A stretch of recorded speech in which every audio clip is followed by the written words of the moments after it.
and Schaefer. Happer and Schaefer. It's Copper and Mike. Welcome into Happer and Schaefer. I am Mike Schaefer as I try to find where my A voice is today. We're currently working somewhere around D+ right now. It'll come back. I don't know. I might have been a little lubricated yesterday afternoon as I went out for the College World Series with some friends and then overslept a little bit this morning. So we are off to a great start on a busy Wednesday. That woo-hoo you heard was from Michael Severe, who joins us today as Happer's fill-in. Connor Happer will be back in the broadcast booth with John Bishop today. No more Ferris wheels for him or whatever else he's been up to. And one thing, we've started a new Mike S. fill-in streak. Oh, yeah, we're back. We are back to after a 2-day, 2 fill-in hiatus that featured a Brian G. and a Matt W. We are back to the Michael or the Mike S. tradition that is known here on Happer and Schaefer. Michael, how we doing? What's going on? Promos, because you got that whole Barry White thing going right now. I know it actually sounds really good. You should record promos, obviously, probably for a different station than this station, something that has plays a little soul. But that'd be kind of cool, Yeah, I mean, when people see me, they think soul for sure. Oh man, dude, they're like that guy. If you saw some of the guys, that guy absolutely brings soul. That's what people think. I have met 3 of the 5 national voiceover guys. 2 of them actually went to Sam Houston State. And no kidding. None of them. Well, Magic Mike is the only one that actually looks soulful. Okay. The main guy. You ever see Cutler? No, I've never seen Cutler. Does not look him. And he's done some soul. He does those stations occasionally. Yes. All right. So anybody can do it if you have the voice. And right now, you have the voice. I wish I knew how to tap into this voice when I wanted to have it. I can already sense it's going to be gone by about 9 o'clock, and then you got another whole other show to do, though. I know. Well, it'll be back to the more normal voice. Oh, okay. Point. So it's not like the voice, like my vocal cords will be fine. Yeah. It's just that my entire body hasn't woken up yet. Mm-hmm. Yep. Still recovering from my Tuesday yesterday. A little bit different than usual, and so working through all of that. I want to give it'll be good. Ian a suggestion. We need an out ramp on that song.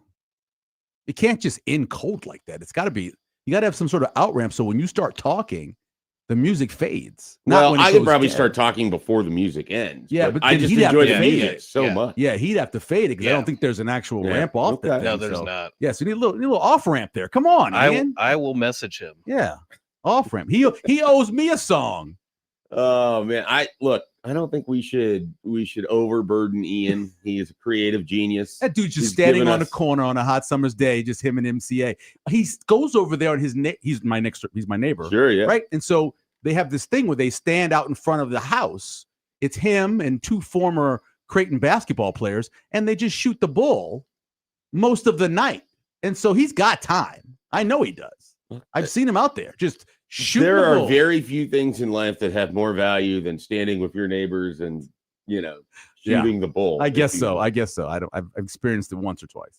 Only once or twice. You never feel like you can go out there. You never wanted the King of the Hill thing where you're standing in the alley drinking beer, saying "Yep." It requires me to be outside, which I try to avoid as much as possible. And no, I definitely have never done it drinking a beer.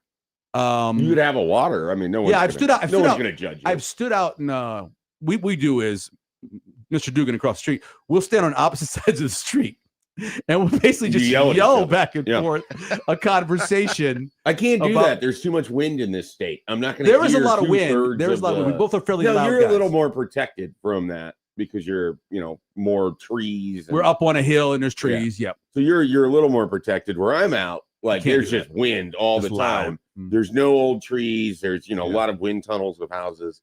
So you go to talk to the neighbors, and I'm already, playing down a man. That is true. That is true. And they're talking to me, and there's 30-mile-an-hour gusts just going on. Yeah. And I'm picking up every third word, and I'm doing the smile nod thing. When you have hearing loss, you learn real quickly, you're just going to miss stuff. Yeah. And you can't ask someone to repeat everything because that gets old. And so you try to just pick up as much context as you can. And you early determine whether or not you care. And then you go into smile nod mode as soon as you realize that there's really not To a the lot that occasional, you're gonna be able to yeah, add. You're not even. Yep. I listen. I experience No, it. people with normal hearing do this all Yeah, the yeah. time. Oh, Like, yeah. not to say that this is any kind of Especially magic in the trick wind. that I have. Especially in the wind. But in the wind, I'm Yeah. just like at such a disadvantage. Mhm. I'm That kind of even if it's in conversation, I want to have more input or have more. You know, Yeah. it's like I can't do anything with this. I'm kind of in the middle because I had hearing loss at the start of when I was born. I did not have any hearing. It was until 3 years old when they clean out my ears. So I They was on figured it out. I was on speech Where were delay you for born? I Where was were you born? I was born in Omaha over Where? at Emmanuel Hospital. Okay, we need to shut that down because you'd had obviously passed the hearing test, the hearing Oh, screening. yeah. You obviously didn't pass that, and they didn't realize that at point that something needed to be done. I guess so. It took 3 years, but yeah, I was on speech delay. I had to go through speech therapy. Wow. But yeah, my hearing isn't the greatest. It's not the greatest on my mom's side of the family. So, but when I cannot hear well in You loud not hear envi- air? I can hear air, Okay, sorry. but I can't hear. Can't hear air. I My can't hear air. my hearing isn't great when I'm in very loud environments. Like Mhm. when people are Yeah. talking, I have to talk really loud as I can't really. Yeah, both my kids are obviously they both have hearing loss, and they both do the nod thing, and then So you're well the versed. teacher will say something like, he didn't turn the thing in, right? And he'll say, didn't hear her tell me to turn the thing in. Yeah. And I'm like, well, why didn't you ask? And he goes, well, I had no idea what was going on. I wasn't paying attention. And so the combination of not paying attention Sure. and not being able to hear. It's crucial to pay attention. I have to bet- often you don't want to. That's the problem. Oh, I understand. I have to lean in to just actually try to hear in Yeah. loud environments. That's just how I think that's am. pretty common for a lot of people. Some people can hear Oh, pretty loud well. environments. Yeah, that's most people, especially if it's a restaurant that has those high ceilings. Where Oh, you yeah. get the bouncing off. Yeah, I mean, even people that hear well. Now, my wife has like sonic hearing, Mhm. where basically I'm in the far corner of the basement of our house and she can be on the top floor in our room, which Yeah. these could not be further apart things. And like I'm eating a potato chip or something. I'm and eating she'll a send potato text, chip. and she's like, hey, what was that noise? What's going on? Yeah, And it's like, I don't eat that loudly. I don't know. It just amazes me the stuff that she can pick up Yeah. or hear. Or she's like, did you hear that car alarm 4 blocks over? And it's like, no, yeah. I didn't hear the one next to our house. What are we doing? I'm the only one in my house that can hear because my wife has horrible hearing too. And so it's a whole bunch of me repeating what the person said to another person who they were talking to. I'm constantly telling my wife what my kids said and telling my kids what my wife said. And I'm just kind of a You're like the translator. in house the middle of it. translator. Yeah. That's what I do. Let me ask you a question because you are still a fairly young man. Sometimes. And Just my depends on the wife is in New Orleans. Well, she's on her way to New Orleans. So she went with a friend of hers, Kim. And so her husband wrote me and said, hey, the girls are away. Time for us to play. And I recommended going to Funplex. He said fun. I didn't know where to go. But I have no idea what grown people do that's not involving their spouse. I mean, I golf. But I also golf, like Shelby and I are golfing on Friday. So we both golf. You guys golf She's together. golfing today in a work event. Right. So that's not like anything particularly notable. Yeah. I recommended Funplex. He said, I'm not going to swim in a cesspool. And I said, dude, I'm not getting in a pool ever. Let's go on the roller coaster. And he said, he's not going on the roller coaster either. So I recommended this. I said, let's get a box of Popeyes and watch No Country for Old Men, which is kind of like a pun. He didn't answer me after that. So I don't. that sounds like a terrific. This is a great night, right? That I mean, really what's better than does.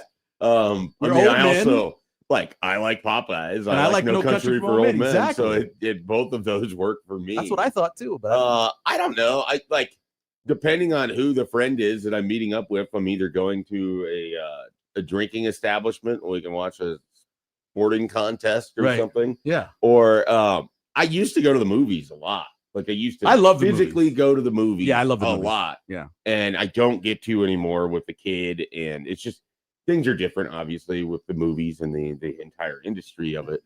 And I feel like most of what comes out, I don't really need to take the time to go see in theaters. Mm-hmm. And then when something comes out that I absolutely want to see in theaters, chances are I can't get the 3 hours away. Sure. Or if I do, it comes at a cost that's really not worth paying. Mhm.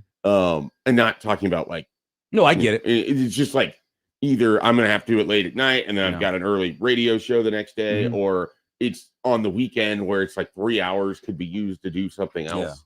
Have you broken the seal with Hudson yet? Have you taken him to a movie? No. He's 2, right? We're trying to figure out like what time makes sense to take a kid to a movie, because obviously we're going through the Toy Story movies right now. We go to the morning movies. We always went to like the 10:30 to noon. Sure. Yeah. No, that makes a ton of sense. Yeah. It's just at 2, like his attention span is just nowhere near where it makes sense to spend whatever amount of money to go to a movie. That's why the morning one, because there's rarely anybody there except for other parents. Sure. And they used to do a daycare one. Most movie theaters used to have this time for moms who could bring their kids there, and other moms would have their kids, so you weren't disturbing anybody really because they had their kids. But that's the best time to go. The first movie we took the boy Miles to see, I believe the first one he ever saw was Bolt.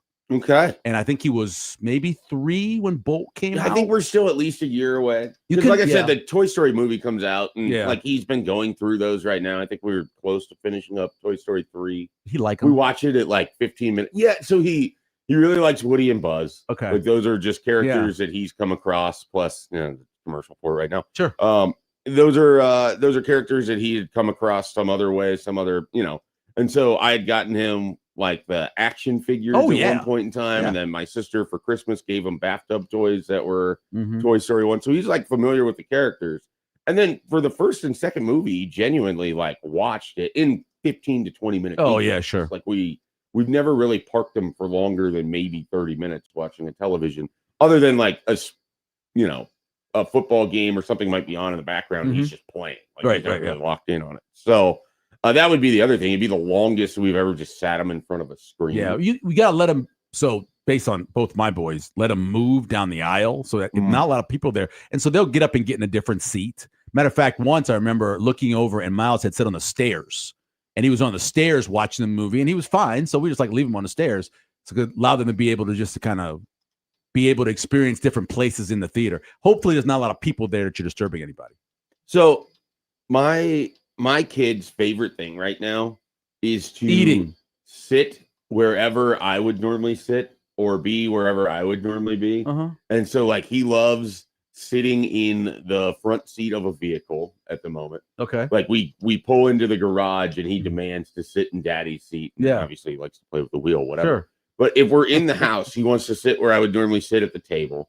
He wants to sit like outside in like one of the 2 Adirondack chairs that's normally mine. Yeah. Gives him the like biggest smile in the world. Like if he sits in the spot where I would normally sit on the couch, right? He looks immediately at me and he's like, "This is mine now."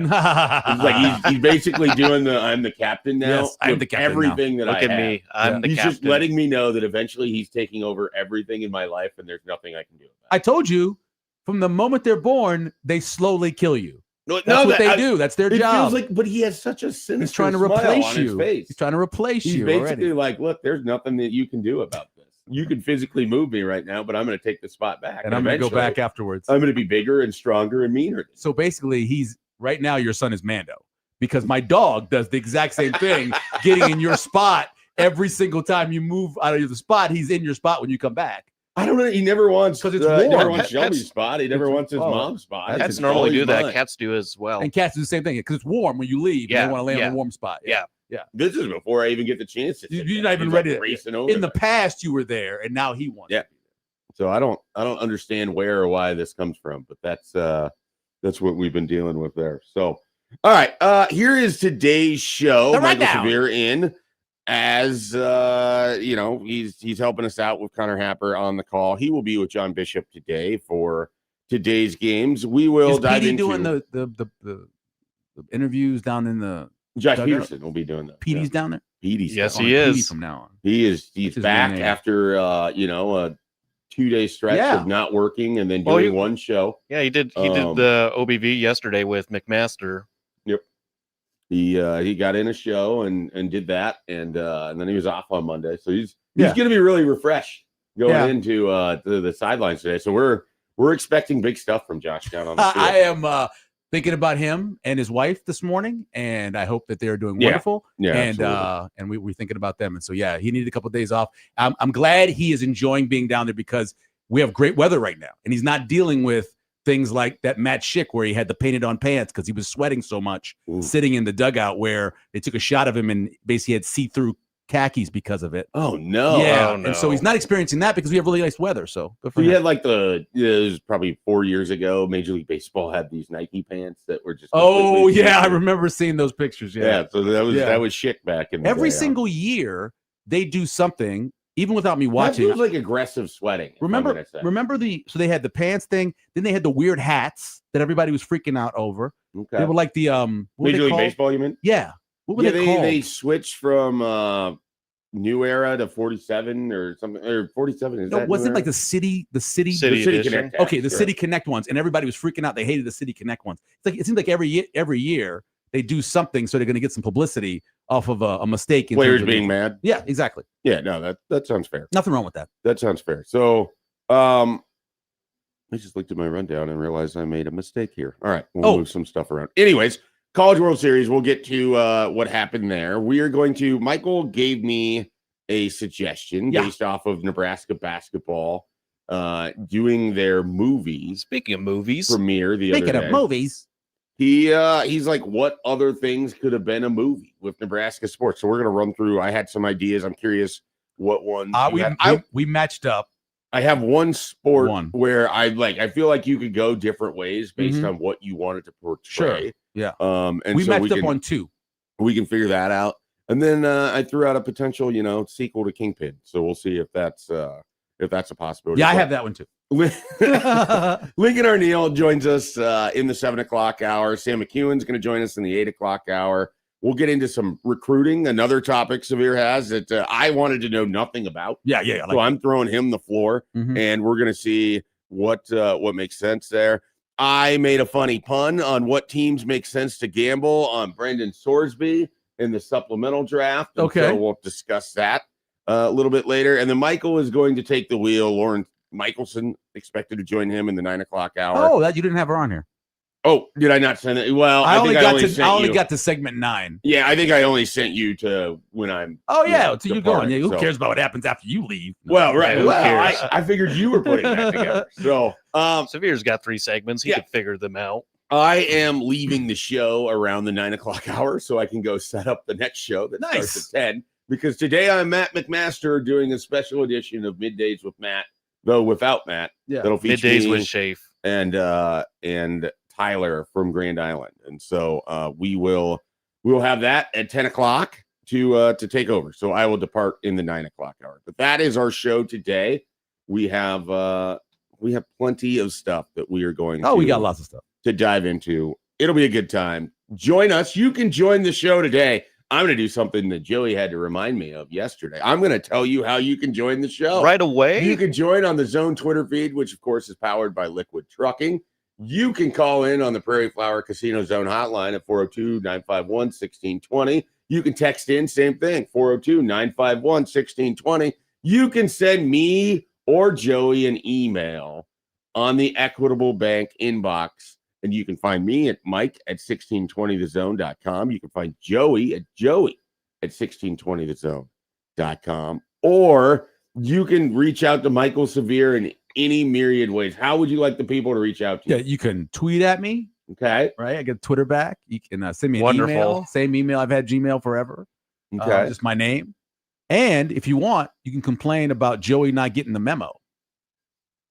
Okay. I mean, look at you, and look at me, and look at him. Oh, He's not wearing He's enough. not wearing the slightly kind of brownish No. green thing. You No got taupe. teal on. I know. He's Yeah. very bright. I'm representing the state. Yeah, we're Unfortunately, going with I'm representing Western Nebraska. Yeah, when I think How of Scotch terrible of Bluff, me. I tend to think of teal.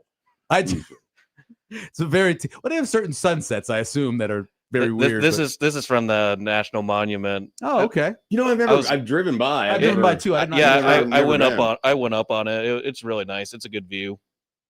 It's a think good it's- view once you get on there's to like- the top. I don't think I've ever been by Chimney Rock. Now that I think about it, Have you ever been to the Toadstool Park? no. Have you been to Crawford?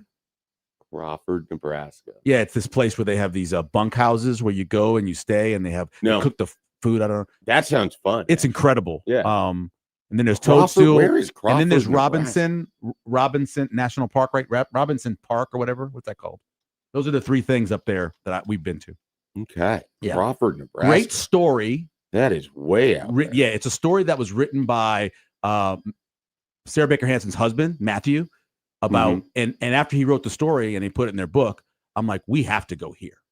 We That have to go guy experience this. has written some of my favorite things just about Nebraska. He's an incredible writer. I was talking about it the other day, the thing about Al Capone's brother. Incredible. The 2 guns heart thing. Yep. Like how that isn't a movie. Yeah. I will never understand. I want to slightly lift that concept for a novel Sure. that I've had in my head for, most of the last decade, of which the most work I've ever done it is basically write a first chapter that I hated. They're all there's where I'm at. The novel that'll never come out. They're all in the better half, right? Yeah. Their book that they have. So all those stories were in the newspaper, but then they put them in the book. And it corresponds, the stories that he would write correspond with restaurants and food places that she went to as well. It's a really good book if you want to just travel Nebraska. Yeah. No, I haven't read all of that book. I've read sections of it, but that actually seems like that'd be a really good summer read. It is a really good summer read. It's fast. Yeah. And then you can actually go experience each of them. I mean, the 2-gun guy's dead,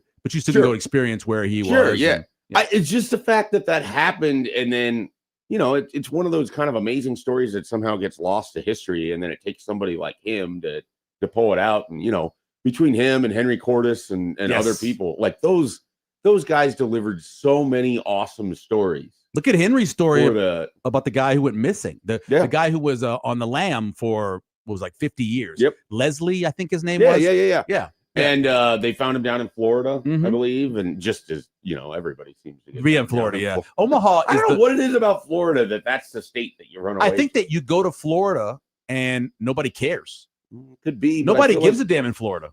I feel like nobody cares. Come to us. No, Omaha will find you if you're in Omaha and they will arrest you. Okay. Look at this guy who just did this, tried to plan this thing. What if you went west? Do people care out west? Yeah, I think so. You went to Oregon and you're just out there in Astoria, Oregon. Depends on where you're at. Nebraska. It kind of depends. I thought you meant Western Nebraska. I agree with you. You go to Idaho and Montana and those places, they don't care either. You just discuss that's if I'm leaving and I'm just going away. Yeah, if you're off I the don't want to be found. You know how much harder it is to live there than it is in Florida? Well, that's. I mean, you got to find food and shelter and all these things out there. Yep. In Florida, that's all set up for you. Just give me a double wide in Riggins, Idaho, and I'll be at the bar that Leighton Vander Esch gear is at, and I'll be fine. Are you shooting your own food? Are you hunting for your own food? No, I'm not going to hunt. Are you going to dig your own water? I mean, what are you going to do? How are you going to live out there? With finances. You're on the lam at this point, okay? Sure. Realizing this, you're on the lam. You can't access your credit card. That's fair. So you can go to Florida, you just change your name and just move in. I don't know. I'd start some illicit gambling ring or something and then have money coming in and then need to run from there. Then they come find you for that. Yeah, exactly. And so then that becomes the whole thing. Everywhere I have to ship from, I have to stay one step ahead of the law. No, that's I just everybody goes down to Florida. I'm going out to Idaho. Yeah, the people go to Florida. But I would say this about Omaha, and since I've been here, I've realized this. Omaha is the center of the United States, not just because it's actually the center. Well, more in Kansas, the center of the United States, but more things happen related to Omaha or Nebraska. Go through history. There's so many little tie-ins to Omaha and Nebraska, things that have come through here and gone through here, and it's just crazy. Definitely being in the center matters. Starts with the railroad. Yeah, exactly. Absolutely. That's one. Yeah. That's a big part of it. I mean, you have rail stops that exist here because of how the railroad. I mean, Lincoln came here. Now, he was on the other side of the river, right? But he stood up on a hill and he goes, okay, we're going that way. That's where we're going. That way to the west. Put some rails. We're going that way. That happened here. It happened right up there in the Golden Spike. No, it did. Yeah, I've been up to that spot. North Platte as well. And yes. The largest east meets west and all of that. North Platte had, I don't know if it still is, they had the largest trail yard train yard. They still do, as far as I know. Does it still work? I don't know. But a long time ago in another life, when I was writing about railroad newsletters, North Platte was a big. Yeah, that was a job I had. So many things in your life I don't know about. I used to drive around the country writing railroad newsletters. They would put me in a car for 3 weeks out of the month, and I would just be gone, going to different rail towns. How old were you? 23. Really? Yeah. Wow. I had no idea. And like should we do the this big for cities for me, like occasionally I'd have accounts that were in Minneapolis and Nashville, but a lot of times you're in like Decatur, Alabama, or Madisonville, Kentucky, or Aberdeen, South Dakota, or whatever. And you're going to these places. I did not know this. And they all have these newsletters that they decided to instead of doing it in-house, they've contracted the work out. And so I'm out there just gathering stories, which is basically just doing a bunch of PR things, new hires or safety tips or stuff like that. Talking to people at these rail yards who hate me because they think I work for corporate. Sure. Yes. And then corporate hates me because I'm too chummy with the rank and file. Right. And so everybody hates me because that's just how that job works. Did you at any point, any of these stops, meet Thomas? The train? The tank engine. I never saw him. Now, I will say one of the coolest He came places, to Fremont once. You go down to Topeka, they have a BNSF like a locomotive. Yeah. It's just different. Like they have an engine yard kind of thing Sure. where they work on all of these. So Warren Buffett's personal train is housed down there, and that thing is super nice. And I got to walk through all of it, take photos. Yeah. So that was like really, really. Have cool. you with all this? I'm assuming you've been to the train museum. Never been to the train museum. So the train museum is in the backyard of this guy's house, and it's this giant covered area he built. And it's over the course of the last 100 years of stuff he's collected. Wow. He worked for, I think, Burlington or one of the two forever, and he's got all of this old stuff. It is something you have to go. Eventually, they're going to move the train museum into the Sarpy County Museum when they build a new location. But meantime, it's just, I think it's in Waterloo. Is it Waterloo? I'll have to check that out. I think it's really, you have to call the guy and make a reservation. Sure, yeah. I mean, you can't just show up to the back of his house. Because it's basically his house.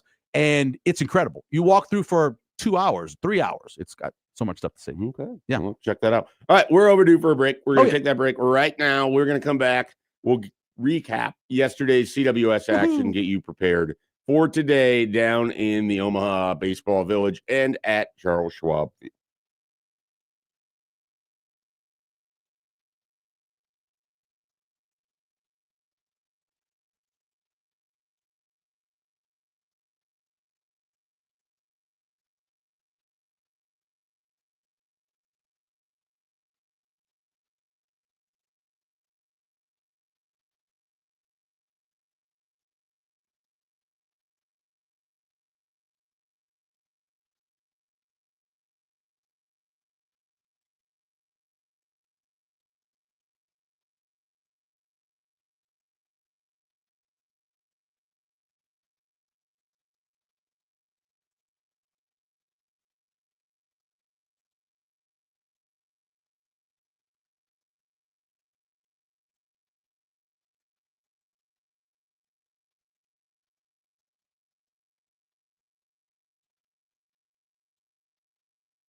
Welcome back in here on Happer and Schaefer. Mike Schaefer running the show today. Michael Severe filling in for Connor Happer, who is down at the College World Series, where he was down on the field yesterday reporting on the games. We had two very, very different games yesterday.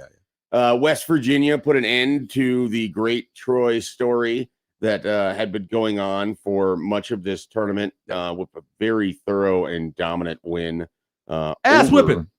Over the Trojans, 12-0. I mean, it was 0-0 up until when? Well, I guess the third inning they scored 2. So it was 2-0, and then the 6th inning is when the dam broke for Troy, and West Virginia ends up putting up a 4 spot there, and then they added another 5 in the 9th inning. They added one more in the 7th as well to get to their 12.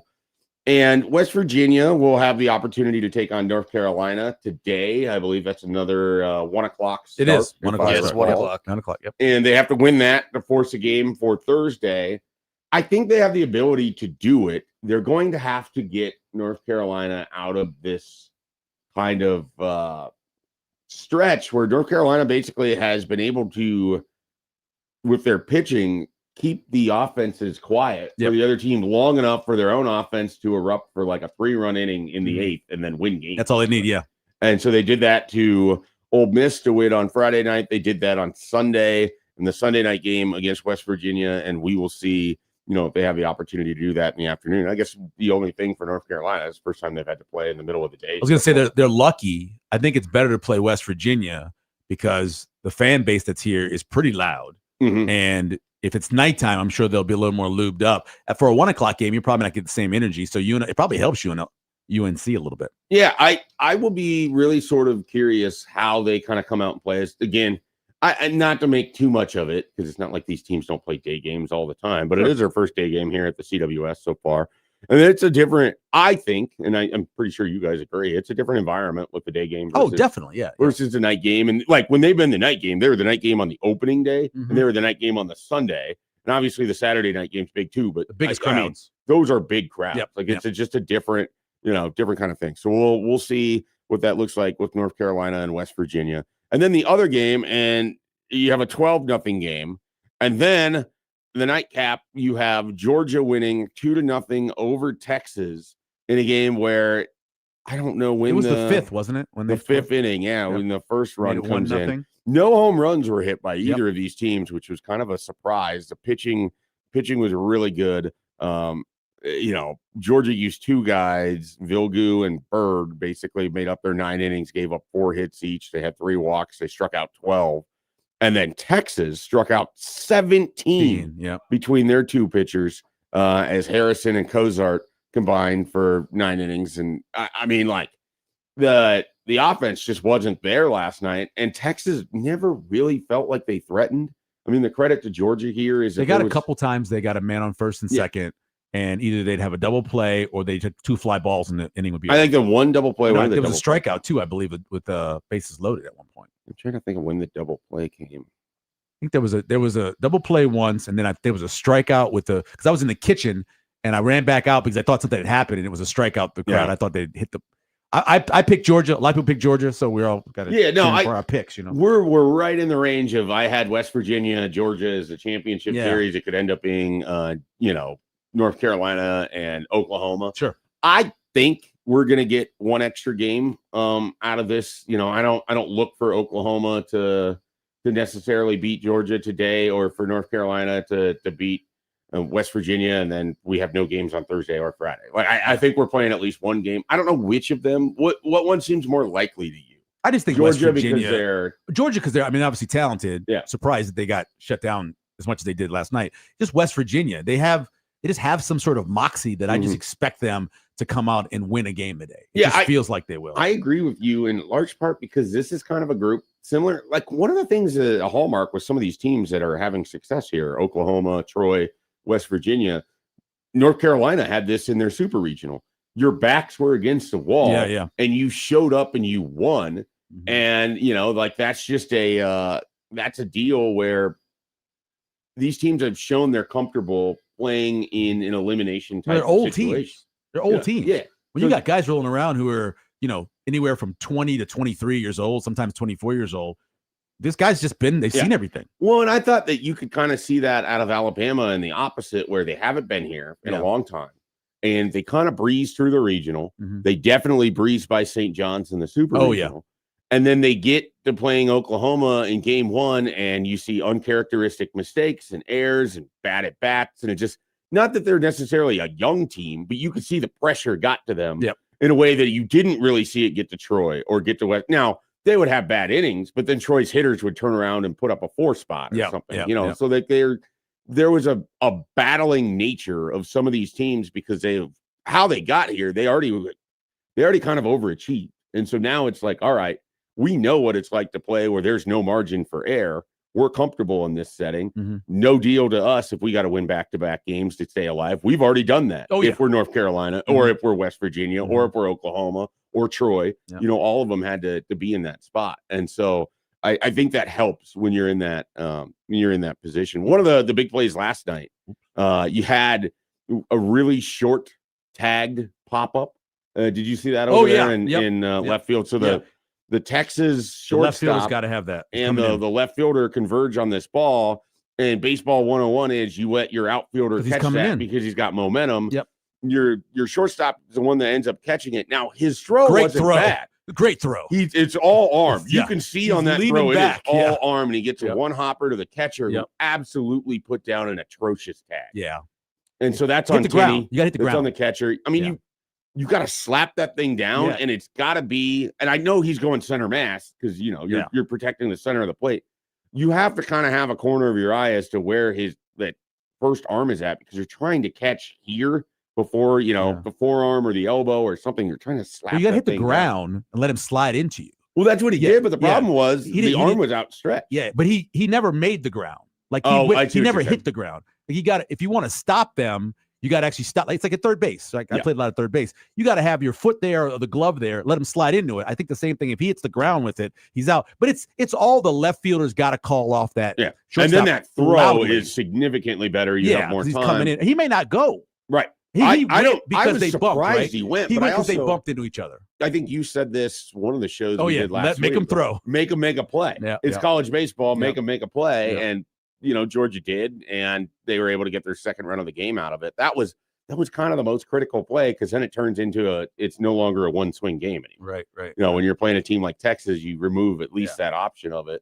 And not that I think Georgia's pitching was gonna they were really good. Yeah, you're probably saying to yourself, at least I have been, it feels like there's more blowouts this year, right? It feels like that, right? So there hadn't been a lot of late inning drama. You have West Virginia beat Troy 12-0, Texas over Bama 14-2, OU over Bama 9-0, and UGA over Texas 7-1. So that's 4 games decided by 6 or more. So I went back and looked up until COVID, right? So 2025 to 2021. Last year there was only 1. Yep. That was 6 or more. In 2024 there were 2. In 2023 there were 2, but they both happened in the championship series. Go all the way back to 2022, you have 5 of them. 1 was in the championship series. And in 2021, you had 6 of those, but 3 of them were in the championship series. So we still have 2 games a day, maybe a game tomorrow, maybe usually 2 when games, you're pitching and a championship series. Kind of towards the end. Exactly. So I think we're gonna fly past this after COVID years in terms of blowout games, I think. What the big standout to me is it really hasn't been we haven't had a come from behind win in the 9th inning yet. Right.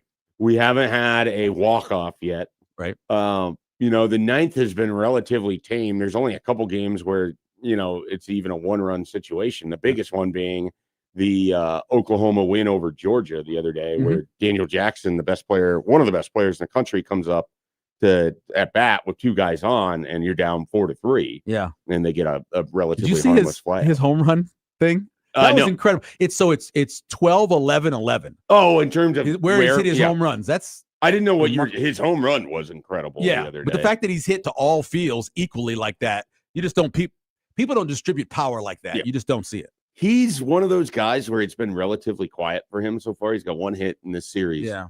If he heats up against Oklahoma, right, he kind of has the ability that he could sort of really make Georgia, a real factor in both of those games if he's just on a heater. What are you wishing for? So by the time you get to this point in all my years of covering the College World Series, this is the point where you get to where look, I'm just going to wish what's best for me. Yeah, no, right? like, Because what's best for you?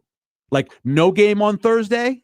no, I'd rather there be games on Thursday. I'd rather Okay. be the drama of it. I'd 'Cause it'd rather be all you'd be doing is your regular show with Yeah. your regular partner, and then you're done for the day. Sure, I'd have you filled in for Thursday. That is if true, You, that is true. If you want the accept the mission, and I don't think I'm down for the village shows. Okay, So, all right.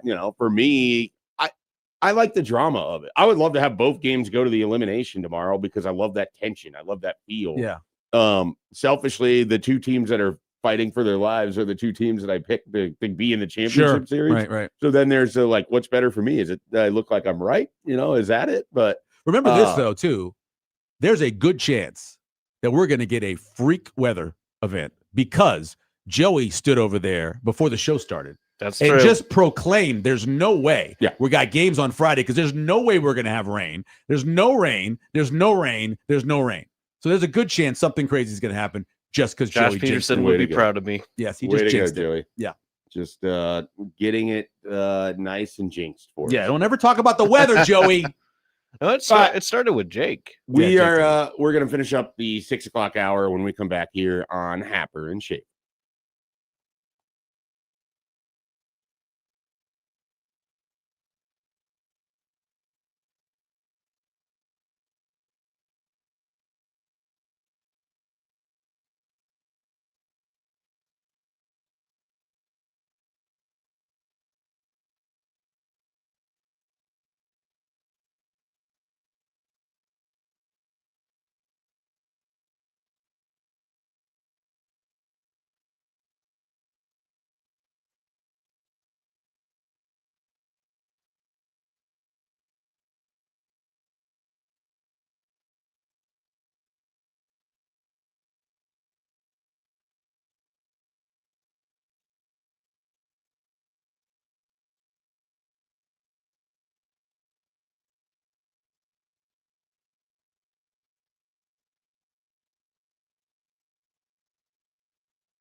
bum, bum, bum, bum, bum. Welcome back here on Happer and Schaefer. Mike Schaefer here. Michael Severe in for Connor Happer on a Wednesday. Happer will be down.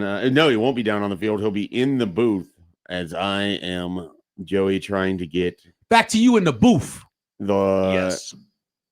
our reads for this hour. V Creative is not working. They used to put them on this screen, which was so helpful. They used to print them out a lot, too. Yeah, they used to put them right here on the screen. There we go. Come down and see Connor Happer. us, not is, as it says in the liner. Come down and see us in the Omaha Baseball Village. We'll be live before every game. That includes me. I'll be there at 10 a.m. today. We'll have free stuff at our table while supplies last. The granola bars have been going. People walk by. Those are very good. You know, we're on air, and they're like, hey, can I have one of these? Oh, sure. Go, have it. Take it. And they're like, I'll only take one, but then they grab two because they realize, why not? Why not take two? They're delicious. So, you know, as long as they're there, we highly recommend it. Also, be sure to grab coupons for Ted and Wally's and Early Bird as well. So all of that there at the Omaha Baseball Village. So, all right, here's what we're going to hit on. I know you're a big World Cup guy. You've been locked in. What's been your favorite game so far, Michael? Well, I know they're called matches. But I have never seen. Oh, you don't have to pretend like this. I've not. No, I know all the lingo. You know, I know they're on the pitch, and I don't need to talk about I haven't seen any of it. I don't even know what's happening. I did hear somebody talk about Argentina. Argentina played yesterday. Which I am a huge fan of the country. Lionel Messi scored 3 goals. Hat trick. A hat trick. Hold on. That dude's still playing. Yes, he is. He's been around for like 50 years. His first World Cup goal was 20 years ago, and he's like 38. I think. Wow, those dudes play to being really old. He still has it. Yeah. So that was in Kansas City. That was like the big game in the Kansas City block of games. Oh, okay. Argentina beat Algeria. Where else are they playing besides? I know Los Angeles. Where else are they playing besides that? Seattle, San Francisco. There's 3 in Mexico. It's Monterrey, Guadalupe. I heard Toronto, Vancouver are the Canada sites. Cool. Monterrey, Guadalupe, Mexico City are the Mexico sites. I think it's Guadalajara or Guadalajara. Guadalupe, I think. And then Miami. One's the river, the other one's the town. Miami, Atlanta, MetLife, Damn. Foxborough. Damn. How many sites are there? Like 16? There a lot. It's like a tournament? Yeah. Okay. I think there's 16. There's 3 in Mexico. There's 2 a whole in bunch of Canada, teams in this and then thing. a lot in. How many teams are in it? 48. Yeah, that makes sense to me. 16. Okay, cool. Awesome. So I have no idea. Yesterday, France took down Senegal 3-1. Mbappe scored 2 goals in that game. He had an incredible long range goal. I think near the end of the game, it was 2-1 after Senegal was able to score one near the very end. I saw France's manager got really upset there, and then right away Mbappe just stretched the lead by 2 goals. Probably the best player in the world. Does that seem fair, Joey? No, Messi is. The first time you think even now? I think Messi is the best player. At his age, you think he's better than? Well, Mbappe is better right now, but Messi is the GOAT. Is modern day GOAT, GOAT. but that doesn't mean that you're the best player currently going. Like, for example, some people would say LeBron's the GOAT. He's obviously not the best player in the Major League. As here, I remember covering or going to Mbappe's first World Cup, whatever year that was. 2018 in Russia. His first World Cup, I remember watching him and saying, "There's a black guy playing." For France. That's all I said. For France. And he's very fast, and he's got an awesome name. He does that. I did see he scored in the 90+6. Yeah, so that's called stoppage time. Yes. I know what it is. It just looks so stupid. You're like, he scored in 90+6. I was like, that's just dumb. I don't know. They think it's dumber to just say the 96 minute because I know those minutes don't exist. It's just stoppage time. Okay. Yeah. I guess. They're counting them, though. They used to not count them. Yeah. The thing I used to hate about soccer the most was they wouldn't even tell you. Back in the day, they didn't tell you how much stoppage time there was. Yeah. You had to guess it. And then they started putting the guessing up there, and then they actually started putting the real time, because you know what you can do? You can actually stop your little clock while the person's laying there faking an injury and then just restart it. It's not that hard to do. We're going to hear how much more Michael Severe hates soccer when we return on Average.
Welcome back into Welcome Happer back. and Schaefer here in the 7 o'clock hour. Mike Schaefer running the show today. Michael Severe in as my co-host today. Connor Happer will be on the call for the games today. There is a bear on. That was awesome. Was that a Bruin? I think it was was it the cow bear? Oh, okay. It looked more like a younger bear, like a Bruin. I thought it was I only caught it probably briefly. right. I saw you laugh. I thought it was caught a out of the ham corner of bear my for eye. a second.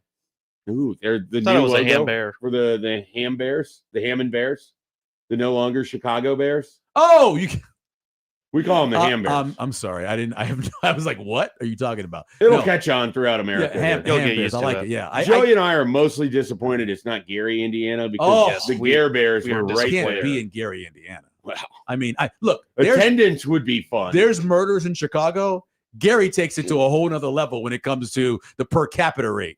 Yeah. You don't want to mess around in Gary, There's a lot Indiana. of famous athletes that have come out of that area. Well, the Jackson 5 came out of there. They're not athletes, but they're famous. Sure. I want to say Kenny Lofton is from the I believe Gary, that. Indiana Yeah. area. The poorer the area, I think Glenn Robinson is Big from dog. the Gary area. the poorer the area in general, the better athletes you have coming out. You have They Glenn Robinson. They have one They way have out. to, yeah. They got one way out. They got to find their way out. Either they're going to be rappers or they're going to be most likely athletes or something like that, and they gotta be good. Yeah. They got Darius there. Garland from there. Look at all those guys out of those really bad areas of Chicago, Yep. right? I mean, so many Or guys. Inglewood or any Yeah. of it down in Los Angeles. Most as of them are well. up to no good, though, from what I've seen. Yes. Yeah. Yes. Yep. Is that what you've seen? I've seen them up to no good many times. Is that no? That was Philadelphia. What? Inglewood's up to no good. Well, no, but in Will Smith's famous song in Fresh Prince of Bel-Air, the people that were up to no good were in Philadelphia. They were, and that's why he got sent to Bel-Air. but where after no athletes are coming out of until that NBC show. after he slapped Chris Rock, I only go with the Mm. dog, and the dog said that Inglewood was up to no good, as he was gin and juicing. Poor Will Smith. Poor Will Smith. Poor Will Smith. Can I say he's a cuck?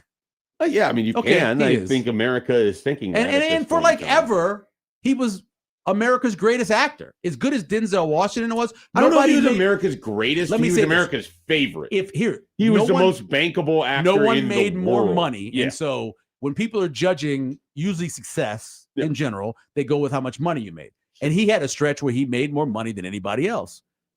Then he does this, and now you can't even look at him the same. I can't, at least I just nothing that he did before. Now I like King Richard was a great movie. I mean, it's got some problems with it, some of the storytelling, and it's not true. But King Richard's a movie that I enjoyed. I would never watch that again now. Really? So No. you can't, like, would you watch Independence Day? No, I don't watch. I wouldn't watch anything with him in it. Wow. Yeah, I think what he did. Okay, the idea that he did that to another black man on national TV to a comedian is one of the biggest insults in the world of entertainment you could do. Interesting. First of all, he's a comedian. That's what he does. He tells jokes, and that's why he was there. Sure. Secondly, it's another black man. There's enough people already trying to destroy the black man. We don't need somebody from your own group Okay. doing that thing. I can't explain how mad that makes me at what he did. I'm sitting over here relatively surprised because for me, it was just like a giant shrug and I move on. Oh my, I remember when it happened, I thought to first of all, and then they let him go back up there and accept the award. That was even more insulting. They let him go back up there and accept. They should have put him out of the building after he did that. And he probably should have been arrested for misdemeanor assault or at least cited. It's ridiculous. Still makes me mad. No, I don't watch anything when he's in it. I did not know No. that was that big of a thing. He is done for me. I can understand your reasons. Yeah. He would not be Absolutely. in any of the movies that we have based off of Nebraska sports. For No me. Will Smith. No Will Smith. He Yeah, plays that's a no good- characters. It's a good segue. So you asked me, just based off of the Nebraska basketball movie that they premiered at the Rococo, which, Yes. anyone that I know that went loved it, which anyone I know that went was going to love Gonna it. no love it, matter right, how. right. Like, it's one of those things where I saw like people commenting on it, and I know that when I watch it, I'm going to love it too. So Yeah. this is not me trying to make fun of that. It's just me pointing out, if you went in with any kind of, I think that this is going to be good, chances are you were already. Isn't it just taking all of the cinematic recaps and and making putting it them a thing of the best season of Nebraska basketball history? Right. How do you finish it, though? How do you finish the movie? Do you just stop it? My hope is you just finish it after the Tyler Tanner shot. Yes, You don't see a single scene from Houston. Right, exactly. Or you finish it after the Tyler Tanner shot, and then you cut to what I actually think was one of the coolest things of the season, when Fred Hoiberg is sitting in the locker room and he rips off all of that stuff about what the season meant. That was incredible. And the seniors and all of those different guys, and there's no notes in front of them. And it's like, I assume all off of the cuff, and none of it was rehearsed. And what I love about this stuff, Michael, and what I think you appreciate when you see this, is when so much of what we see is rehearsed, or it's not raw, it's not generally real, it's not genuine in some ways. And so when you get moments like Fred Hoiberg and Nate Lenzer absolutely dressing down the team at halftime in Minnesota, and as I said, it was bad cop and batter cop, because they were just ripping into these guys. You don't get that access a lot in sports. We don't get access like this in the media in the same way that you used to. I mean, I remember growing up and you'd read books about people who are embedded with teams and all the different ways that you would get to know. Like, there's this barrier. And so like something like this, which is still not completely, like, there's stuff you're never going to see because it's just judged that you don't get to see it. So you're already limited as it is. But some of what made those so good is that you're given this sort of invitation in to see what it's like in the locker room after the most crushing loss imaginable, or in a really rough, first half at a place where you have this win streak going on.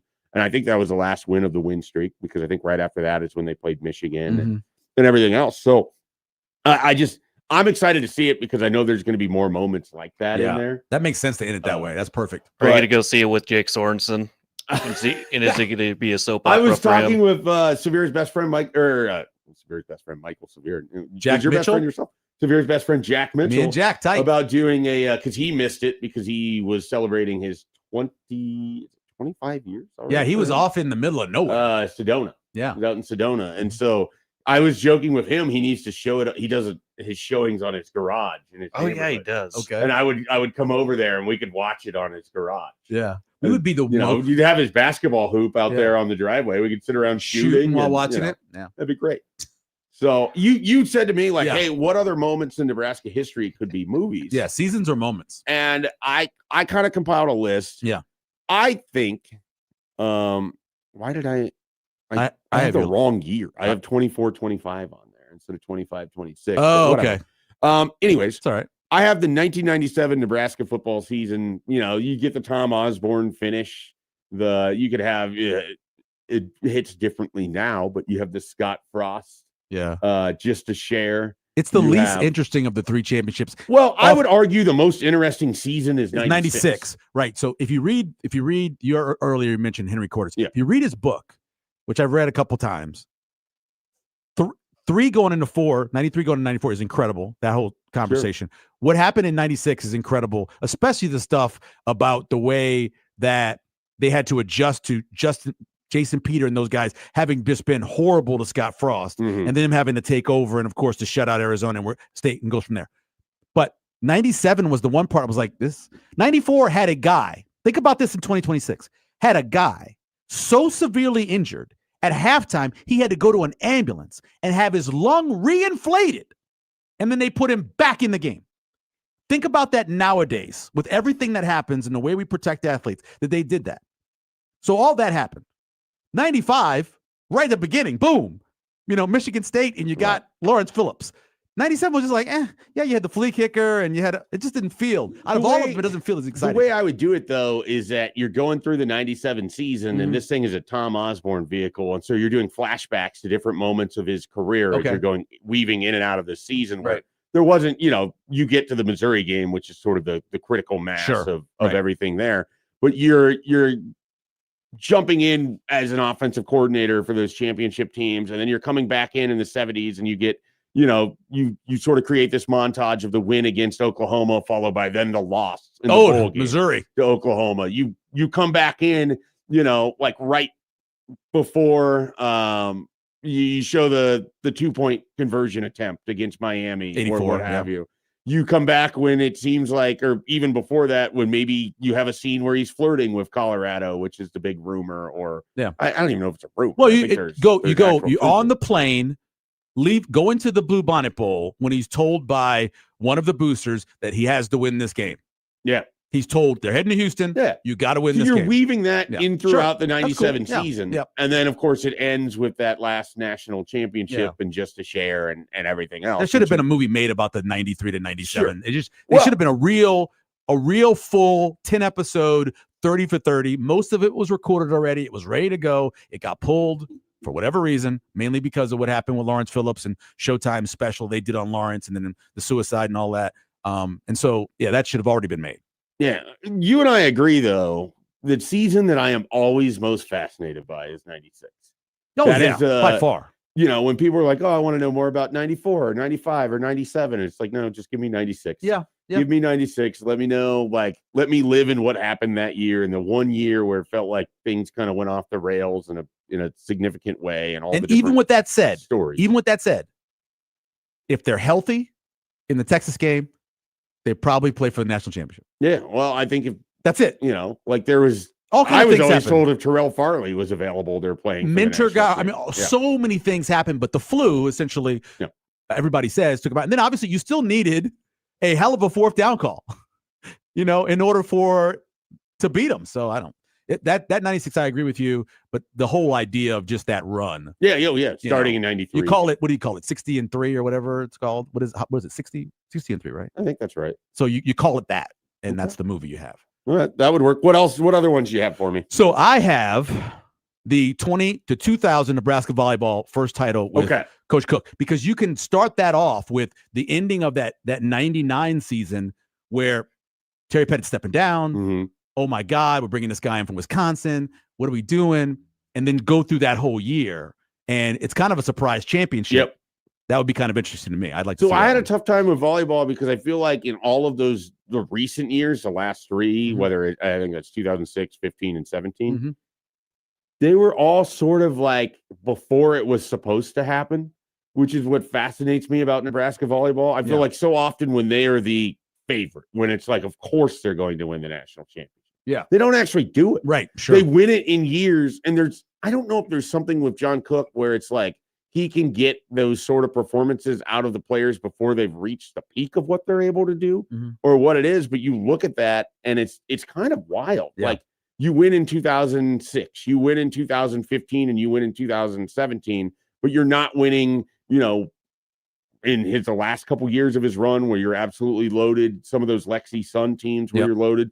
Certainly 2008, which is as good of a team as you could assemble with Larson and Pavin and you have Tara Mueller, you have all of these different players. So it's always just fascinating to me when you think about it, like the program, even as you pull those up, like Nebraska's not the one seed in that tournament. They're one of the ones, or in some cases, like they're coming out of the Kentucky regional or the Lexington regional to win the national title. I like the 2001 because of the storyline of changing coaches. Did you ever watch the 30 for 30 Four Falls of Buffalo? No, I've wanted to. I haven't gotten to it. I watched it. There's like a whole bunch of 30 for 30s, and they kept making more of them, and I ran out of, I wasn't focused in on watching them. That's one of them I need to watch. 2 weeks ago. You were telling me about this. Yeah. All right. So I'm doing one on Nebraska's pain. Okay. This is Texas 96, 02, 06, and 09. Okay. This is the Four Falls of Nebraska football versus Texas. Nice. Just misery. Chance to play a national championship. Would you call it Skurs down instead of Horns down? I like Skurs down. That's pretty good. I've called it Nebraska's pain. Okay. Okay. I have one called Super Sue. Super Sue. But the key to Super Sue is you get the alternate Once Upon a Time in Hollywood ending. Because they end that. Where he blocks the kick and then wins the Heisman. Wins the Heisman. Yeah. Exactly. He wins the Heisman. That's your alternate ending. It is Once Upon a Time in Hollywood. Actually, doesn't block it. In the alternate Sue movie, is there no evasive maneuver to avoid the animal after the Baylor game? I don't include whatever happened on that street. If we're honest, is the real MVP. Whatever happened on that street. In mine, in the alternate ending, he sacks Colt McCoy before he gets to the sideline. I like that. And that's how the game ends. Like and he moves on. He wins the Heisman. I think an incredible, 96-minute movie would be a really deep dive into the Alex Henry kick.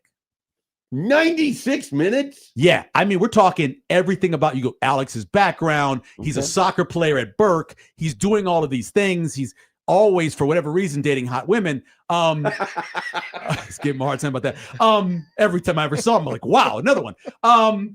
Kickers always get the chicks. Anyway, so all of that's in there. And then it leads up to the argument they're having or the conversation they're having on the sideline. Can you kick it? Do you think he can kick it? You turn it. Can he kick this? I think he can kick this. And you go through the whole process and the kick happens. And you have one of the greatest moments for me in broadcast history is during the radio call when you hear in the background, get there. I love the get there because it's a moment of silence. Get there. And then the crowd. It's incredible. So I have that.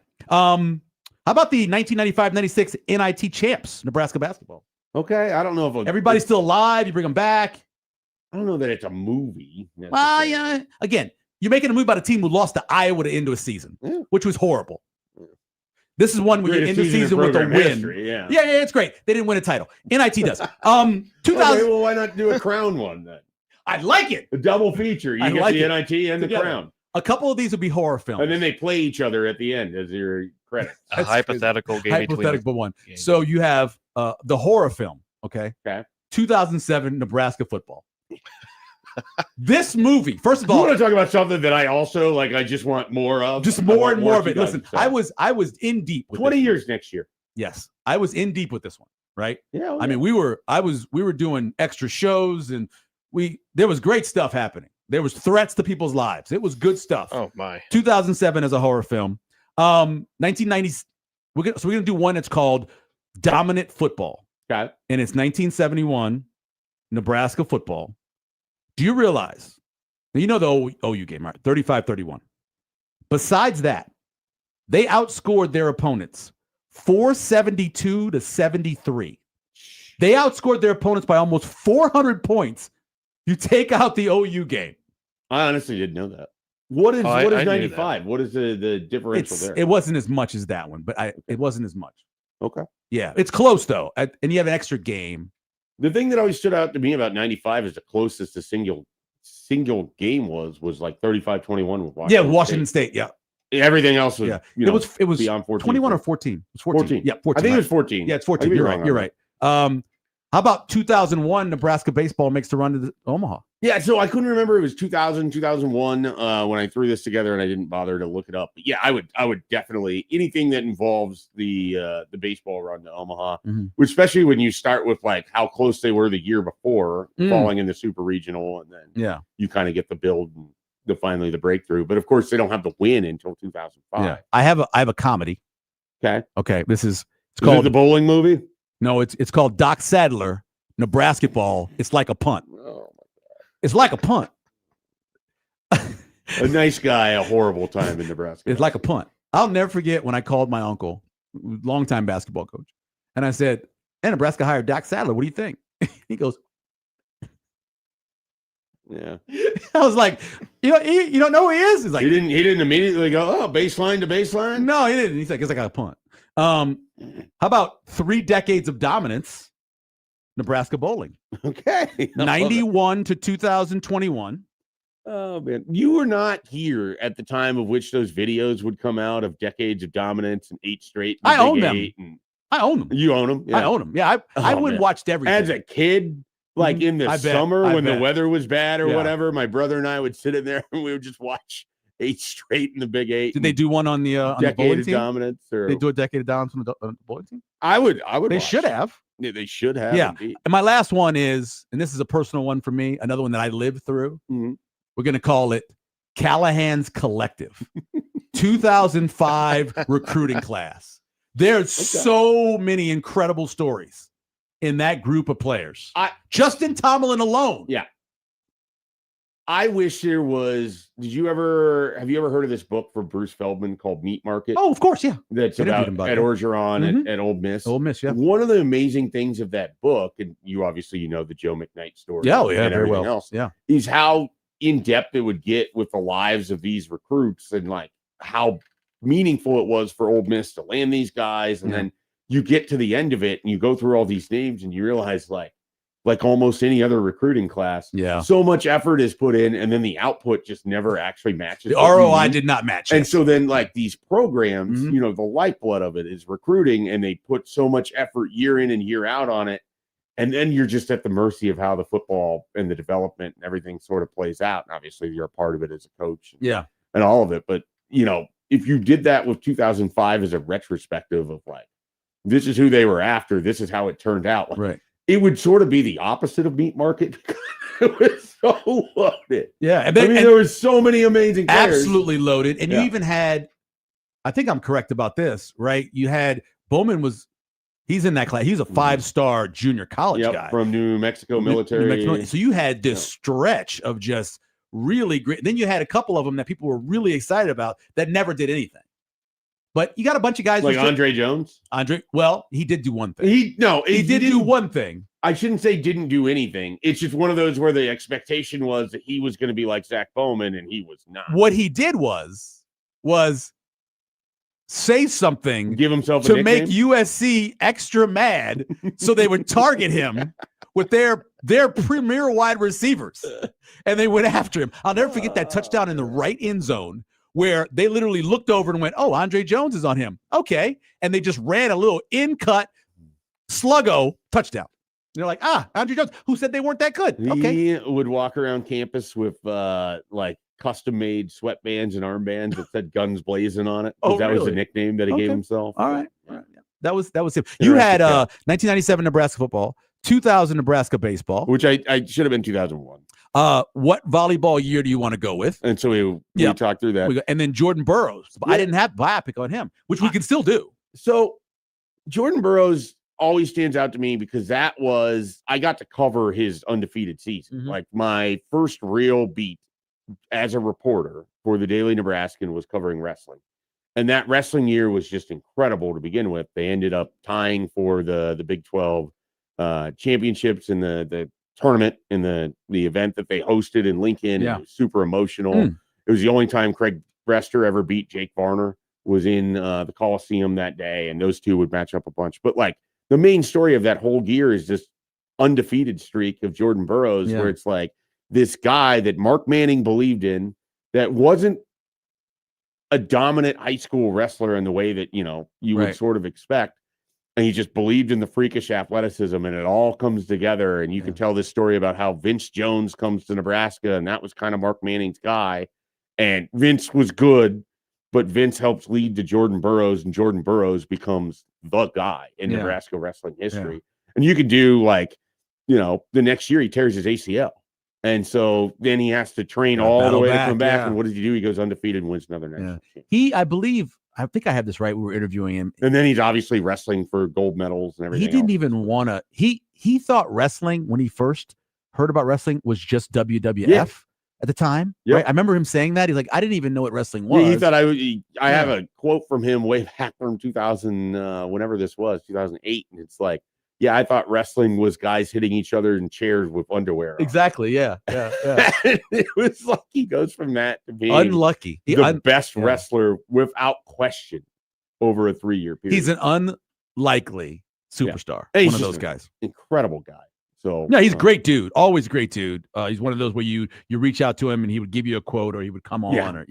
Anything he could do for you, he would absolutely do. So a bowling movie. We need a bowling movie. And I think it'd be funny if it was also a comedy. I went with the 3 decades of dominance because I think they won 15. If you count, by the way, that Straub also coached the men's team. So I think total is like 15 championships that man coached over the course of 30 years, through a change of it not even being an NCAA sport to it becoming that. And I think that would be an incredible story. We could do a funny one though, too. We could make, we could do? Oh, I got it. A rom-com. So the relationship between Bill and his now wife, who played for him and then was on the staff, and then how that relationship developed. It could be a rom-com. Okay. The Straubs. I like A that. rom-com in bowling. I like that. Yeah. Do we need to get anything with the gymnasts? Well, they made the Jim Cotta. Okay. You saw Jim Cotta? No. What? You got to see Jim Cotta. Okay. So here's what one of the things that as my generation, there was something about karate or kung fu that we just had to make everything into one of those movies, right? Okay. There was a stretch in the 80s. I don't know. I mean, it wasn't even because of Karate Kid, because it happened before Karate Kid. But to take Jim Cotta, take a guy, make him into this like super spy 007, but he uses his gymnastic skills to be able to do this is, think about it. That's one of the greatest movies of all time. You should see Jim Cotta. No, we could do a gymnastic one as well. All right. Let's take a time out here. When we come back, Lincoln Arneal is going to join us. We'll see what volleyball movie he would put together as we are going to talk about Nebraska volleyball. We had Jacob Padilla on yesterday, and he was kind of talking about their class. And I was thinking to myself, be a good time to get Lincoln Arneal on, see how things are shaping up for the future of Nebraska volleyball. They already have several commitments in, as well as what the season lies ahead. Big year ahead for the Huskers. I need his help too. Lincoln Arneal joins us next on Happer and Schaefer.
Welcome back in here on Happer and Schaefer. Michael Severe filling in for Connor Happer, who's on the call today. You can hear Connor Happer on Westwood One along with John Bishop, Josh Peterson. They'll be on the call here for today's elimination games on the Prairie Flower Casino Zone hotline. Right now, we have Lincoln Arneal of Husker Max, of Volleyball State, of many things here to talk to us about Nebraska volleyball, which is having a good start to a contact period, immediate commitments for the Huskers. Lincoln, you've been pretty busy.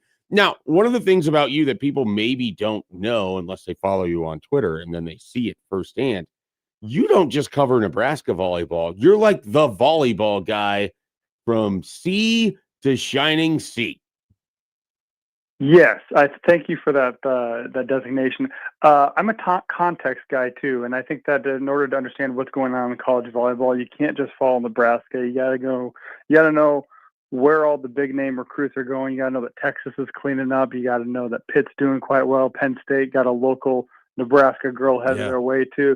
So you can't just think Nebraska is doing well and then you got to understand the bigger picture too. So that's what I try to provide with my coverage. Lincoln, where are your parents from? Well, my parents met in the Navy. My dad's native Nebraska. My mom's is an Air Force brat. Were you named after the city? Like if they were from Lexington, would you be Lexington Arneal? How did the Lincoln name come about? My mom, the Air Force brat, had picked out the name Lincoln when she was in 8th grade, read a poem about Abraham Lincoln, and then not knowing she was going to marry a farmer from Nebraska. So it's by coincidence, and I live in Lincoln because of my ego now. That is all. I picked out my son's name in 8th grade, Miles. I came up with that name in 8th grade as well. Yeah, my wife let me name him that. So that's an awesome story. I was always wondering because like if you lived someplace else, would you change your name to that other place? Would be kind of interesting, but no. No, I've lived in Austin, Texas. I lived in Omaha for a short while. It's a lot less confusing if I just live in Lincoln. I'm Lincoln from Lincoln. It's a lot easier to remember that one. Austin Arneal would have been good. Did you feel compelled to early, learn and recite the Gettysburg Address or it's very anything short, of these, anything like that? Did you feel compelled to become a Lincoln historian? Not the city, but of course the president. Yes, and Abraham Lincoln. Yes, in fact, I moved in the last couple of weeks, and I fully realized how much Abraham Lincoln paraphernalia that I own now that I had to move it from one house to another. I very early on, I have pictures of me when I was a young kid with a guy who was dressed up as Lincoln outside the Nebraska State Capitol. I've always had an interest in the Civil War, so that for me that comes with the territory of being a Lincoln scholar and learning about him. Being his namesake. Let me give you just a random thing about Lincoln. So before he grew the beard, there was a guy who did a whole bunch of lithographs of Lincoln thinking he's going to become president. And he's like, this is going to be awesome. I'll sell these. And then he becomes president. He had grown the beard out by that point, so he couldn't sell the lithographs. So instead, he took the lithographs and made board games out of them. And that guy was Milton Bradley. Just a random story. Nice. Yeah. Not the Cleveland Indians baseball player, Milton Bradley? No, not that Milton Bradley, the guy who invented the games. So now you know the rest of the story. Okay. Yes. Thank you. You're welcome. Thank you. All right, Lincoln, let's dive into volleyball here. It was a big day for Nebraska. What was it? Sunday into Monday into Tuesday? Monday. So what all occurs here? I mean, obviously there's limits in terms of contact, and I think, some of these immediate commitments were things that were known that it was going to happen. But what all went down for Nebraska during the start of this contact period?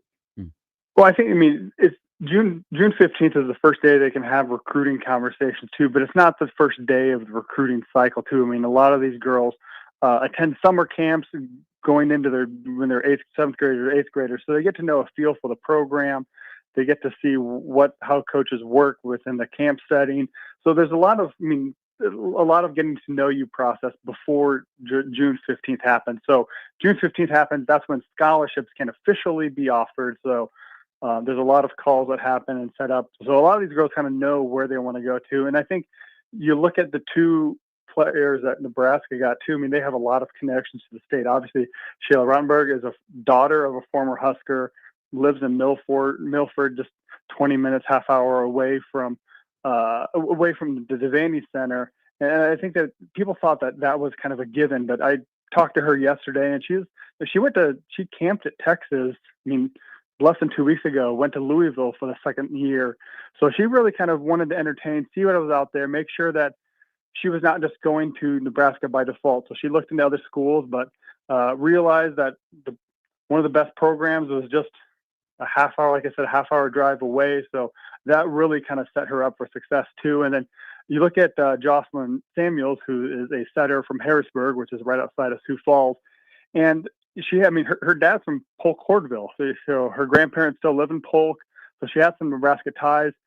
Grew up watching Bergen Riley. Her older sister played on the same club team as Bergen Riley. She goes to that same club team, and really kind of found a role model of someone from South Dakota who may seem like a smaller population, but produces big volleyball talent, and saw that pathway that you can be a successful player. And like I said, she has a lot of connections to the state, grew up a Husker fan. And it really, I think those are the two people that had a lot of connections, and they went through the process and realized after talking to the coaching staff that Nebraska was the right choice for them. And on top of all that, they both happened to be top 5 national recruits. So I think that attracted Nebraska to them, and they had natural built-in ties as well. Lincoln, with the Jet Award where I work, we give away the Jordan Larson Award. And so far we've only had seniors. And I remember last year someone told me, they're like, you know what? Sheila's going to be somebody that's going to win it pretty soon. When you look at her and her talent, is she the best volleyball player in the state? Would you venture to say maybe she's the best athlete in the state? Female athlete in the state? I think definitely she's the best volleyball player too. Yeah. But I mean, when you throw in all the other sports, I mean, she's averaging a double-double in basketball. Right. 6'4", averages 4 blocks per game, and then also qualified for the state track meet in the 4x400. So she's just a natural athlete as well too, not just a player who can stand at the net and swing at the ball. So I would put her up against anything, not only just for what she can do, but she's a multi-sport athlete and very good at all that. I mean, I think one recruiting service has had her as the number 6 basketball recruit in the state. Wow. As well too. So she's in the state, I should say, not in the nation, but in the state. Sure. And so I think if she really wanted to pursue basketball, she could go that route. But I think her ceiling is way higher on the volleyball court. So I am kind of curious, has there been any shift that you have noticed in terms of how Danny Busboom-Kelly has approached recruiting versus John Cook? Or is Nebraska such a an institution that, like, there's really no difference? I mean, you talk about the two that Nebraska picks up in terms of commitments as top 5 players, like everybody wants those individuals. So there's no real change in how Nebraska recruits. They're still getting the best players. Like, have you seen any shift in what she's looking for or anything?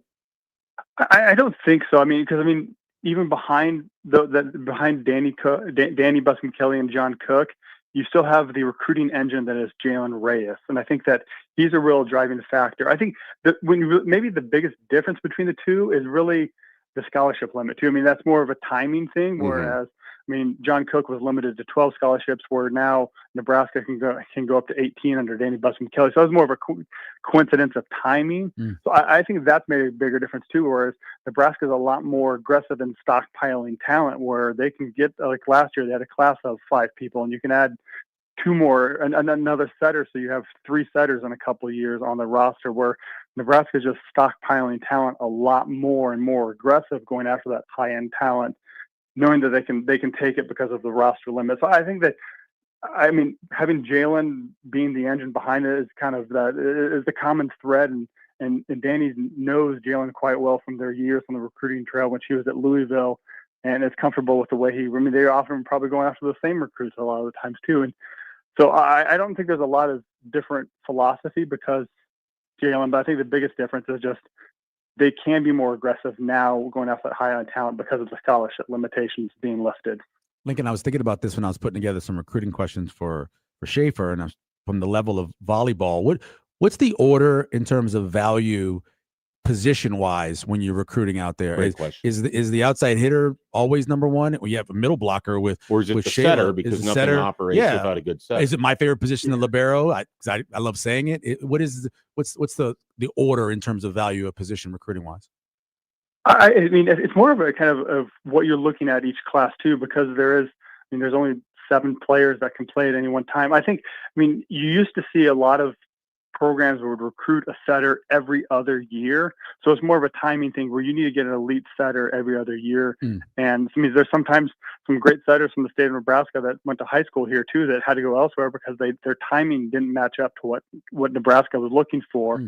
But I think, I think outside hitter is something important that you need to get every single year, just because of that. That's a position you need depth in, and sometimes they don't translate always well from preps to college a little bit. There is a little bit of a jump as far as skills and level of play. So I think that I would put setter as number one. You need to have a good setter because, again, that's the person that's running the offense. That's the person that's dictating what your team is doing on the court, and often your captain a lot of times as well too. And I think I would put outside hitters number two because, again, that's something you need every single year just to build up the depth and have those options as you're building a program. So, and then after that, I mean, you need a good libero, but you can get one every year. I know Nebraska got two last year, which kind of put that lower on the priority, and I don't think they're going to take a little this year just because they took two last year. And then you middles and opposites, you kind of get it as they come along and plug those in. But if I had to order, I'd go setter, outside hitter, middle blocker opposite, and then libero, unfortunately, at the bottom. But they're very important as well, too. Yeah. All right, Lincoln, we appreciate it. As always, we are going to find a way to get you on the show more sometime around August as volleyball season begins. And we'll be picking your brain almost weekly, whether you want it or not. We're just going to start calling and force you to answer and come on and do radio with us here on Happer and Schaefer. As long as you're not picking my brain when I'm still sleeping, I'm glad to join and glad to talk volleyball. All right, Lincoln, Lincoln. appreciate it. Have a good one. Thanks, guys. Have a good one. Lincoln Arneal of Husker Max Volleyball Reminds me State. of Tony Boone. Tony Boone. So Tony, obviously, that's a hell of a compliment. Tony, obviously covered Bud, but he was covering the sport Yeah, overall because he had to That's be what I able to mean, keep like- everything. And that's what Lincoln basically is. Yeah. No, Lincoln's tremendous. Check out his work at Husker Max, or check out the Volleyball State podcast. Volleyball State. Get more Lincoln Arneal. All right, more of Happer and Schaefer when we return here on Happer and Schaefer.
Welcome back here on Happer and Schaefer. It is time for a Cup of Joe headlines. Joey, what do we got happening in the world today? All right, Schaefer, this first headline's just for you. I see that. Pickle is the pumpkin spice of summer.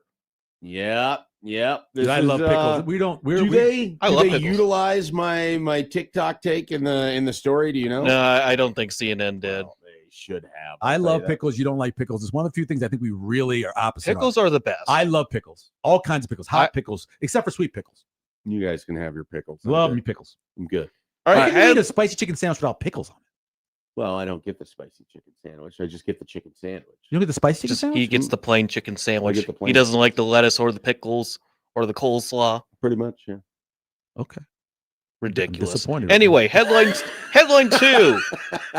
Your face about the nuts. Meet Merlin the Duck, a Mexico City street side regular turned World Cup mascot. Sorry to interrupt you. No, you're good. You're doing your job. It's your read. I'm the one losing it. Yeah, you're fine. You're fine. I would pick the second one because I don't want to get any arguments about pickles, and I love ducks. All right, we're going with the second one. Look, if you want to argue about pickles, that's fine. It doesn't- I don't It's really understand. not much of an argument. Well, I like pickled everything. I don't like them. Pickled People- onions. I even eat pickled carrots. I don't eat carrots in real life, but I like pickled carrots. Would you drink spicy pickle vodka? No, I mean, Well, I wouldn't drink vodka, but I would drink pickle juice. I drink pickle juice. yeah, people love drinking. I drink so much of that on the march, Well, it's good for it's good cramping and for stuff. Yeah, Yep. absolutely. Hydration. You'd see people. See, it has its use, Schaefer. the first Give it a football chance. game in Lincoln at Seacrest every year.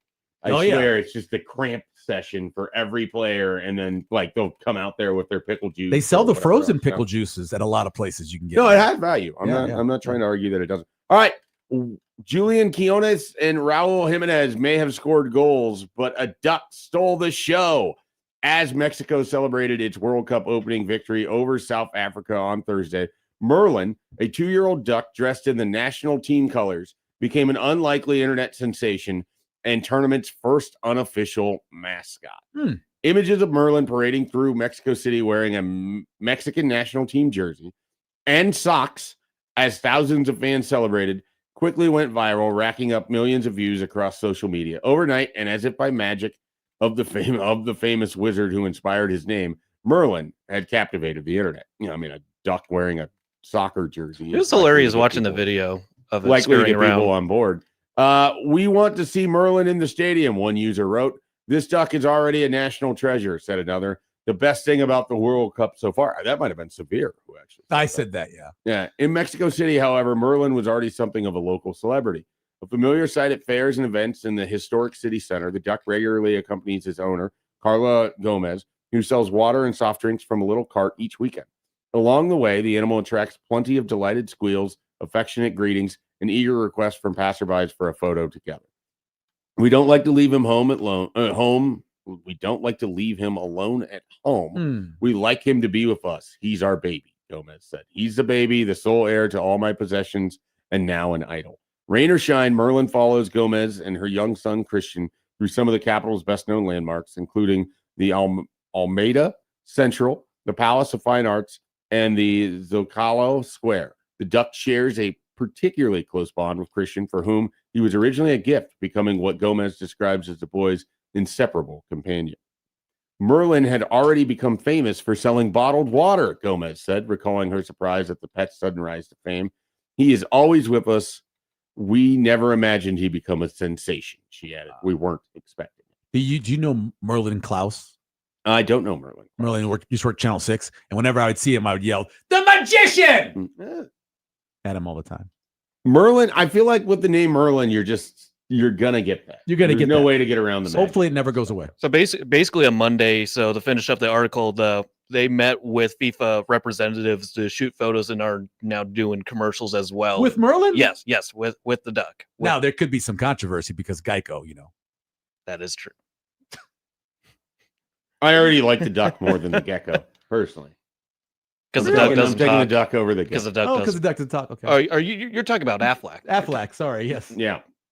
Got a little confused there. I was did was too. wondering what you were I got going with there. confused, sorry. No, that's all right. Yeah. You were thinking Affleck. about Nick Saban and Deion Sanders. I and was, that's- yes. Yes, he was. Maybe we can get Merlin with those guys. All right.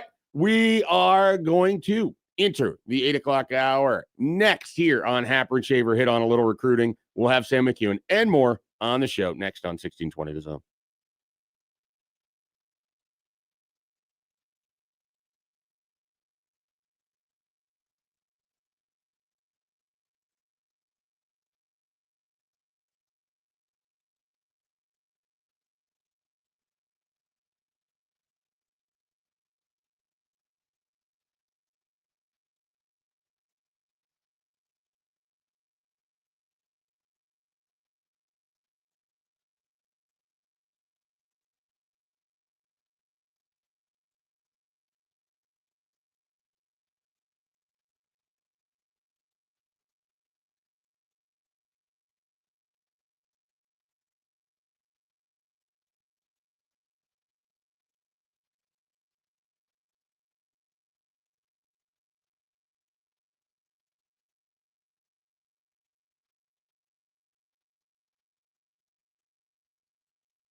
during the break, I'm informed Michael Severe of a few things, and then we started talking about the list of words that he has muted on social media. Yeah. And then he proceeded to read the list. I'm just letting the listeners know. I love this idea It was an incredible 2 minutes, Joey. Would you say? I would It's a say long list. Of just- it was half of this break of him just listing down the names was he's muted honestly on Twitter.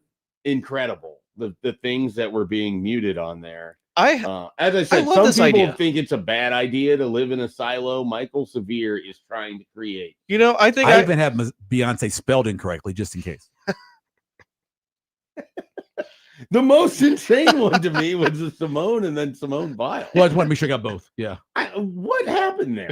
I just know the amount of talk on my feed about whether or not she was having mental issues or she was a confidence issues. Okay. I was Okay. exhausted with it. It was mainly the people who were ripping on her, and so I just took it out of my feed. I was going to say you don't have any issue with Simone. No, I have no issue with her whatsoever. I'm sure she's fine. Well, like for example, My issue with her is who she was choosing or is choosing. it was to a date or Packers even thing. She engage. married him, right? Yeah. yeah. Now I he's saw her on on the the he's on the Bears. I saw her on the You sideline can try to wearing blow out knees there. his jersey. Yeah. It was like a really cool like dress Yeah. jersey. Yeah. I have Royal Baby on here.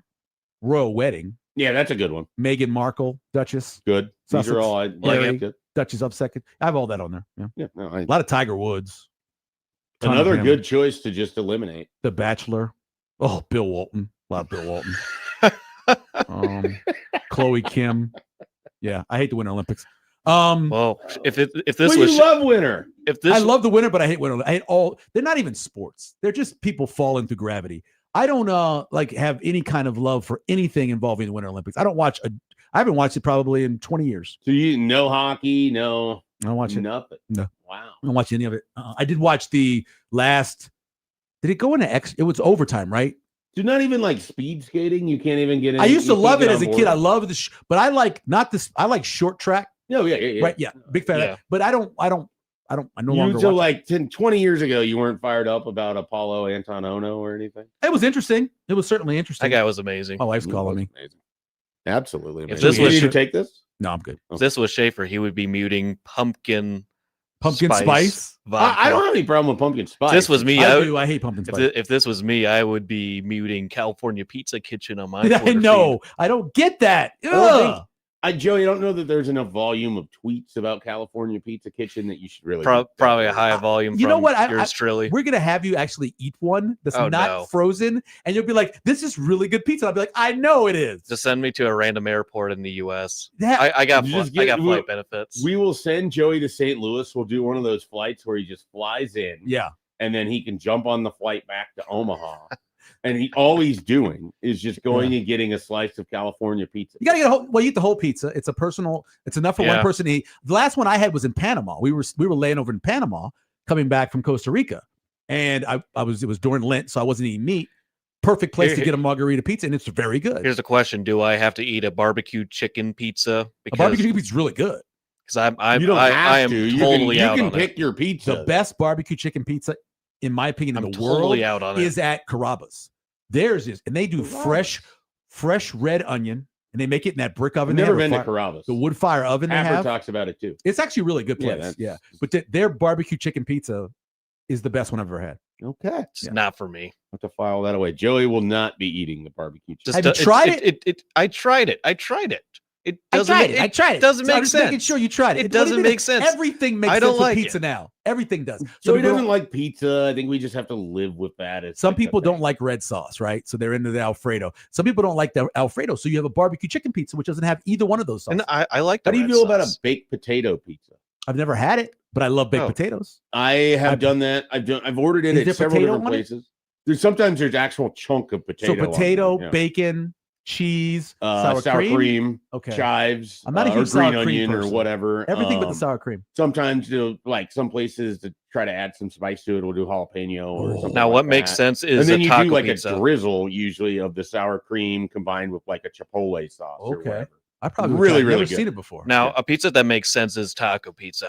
I find that delicious. See, there is nothing, in my opinion, more weirdly Midwestern than taco pizza.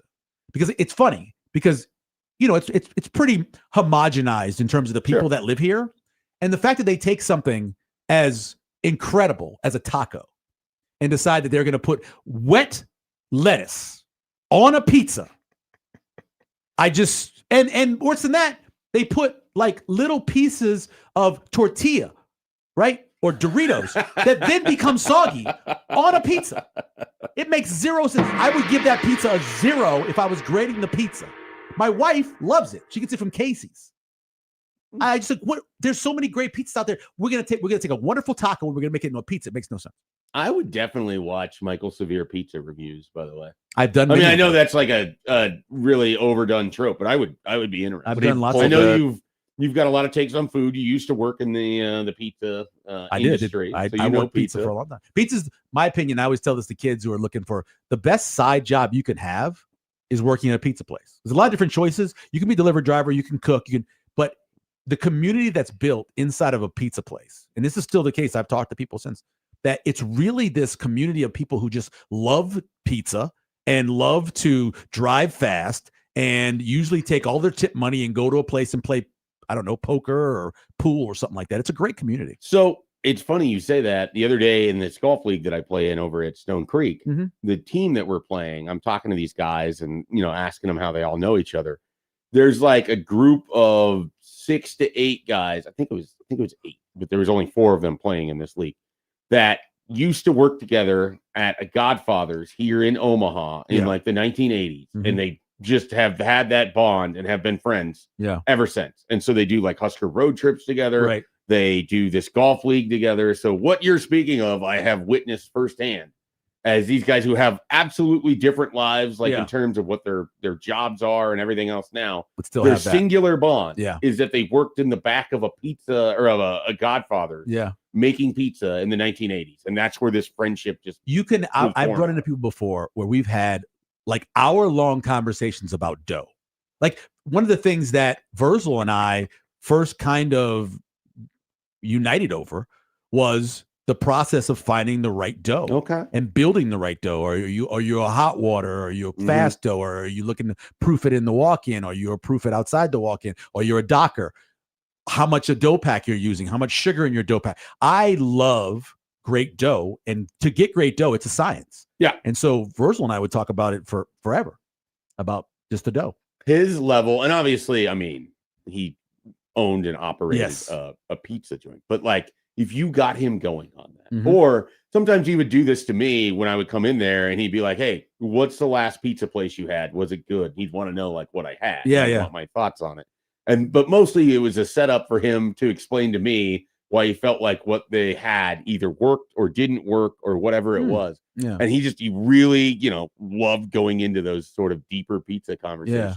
And I always felt bad because like, I never worked in the pizza industry. Sure. I don't know how any of this works. I eat it. And I either like it or I don't. I still grade. So I pizzas. couldn't like hold my own in there, and him, you get him going on something like you're not getting the surface level. He's going, getting deep. You're getting granular, Yeah. And so like, I'm sitting up there at his bar, just rolling the banquet across to me. He's like, "Let me tell you about this." And he's goes, the funny thing about it is that people who are in the pizza, that is a science for them, like I said. And when people don't do it right, like I am so offended by places like Pizza Hut and Domino's that don't make good pizza, and they decide, I'm just gonna do something crazy. I'm gonna put pepperoni in the crust because I don't make good pizza. Right. I'm like, just make good pizza. Don't have to have a gimmick. It's not necessary. Just make good pizza, and it's not hard to do. Have fresh tomatoes, have fresh whatever you're making. Cut your salami or your pepperoni yourself. Have the best mozzarella. If you want to mix it with some Romano, that's fine. But have the best quality ingredients. You're going to have great pizza instead of trying to come up with some stupid gimmick. Or you can just put some cheese in the crust and have Dennis Rodman eat it backwards. Exactly. You got a sensation. Exactly. Like that's a big deal. I mean, come on, man. It's just stupid. Not a fan. Not a fan of it. Here. Yeah. Give me high quality over any of it all the time. All right. Speaking of high quality, you have some recruiting questions. I do. You wanted to fire away. I think some of it was to try to determine the value system of how Nebraska football or just football in general might view recruits. Or here's how I phrased it: how much of these things each are worth in a recruiting profile? Yeah. So like I kind of 1 to 5, kind of thing. So the first one was tape before the senior year.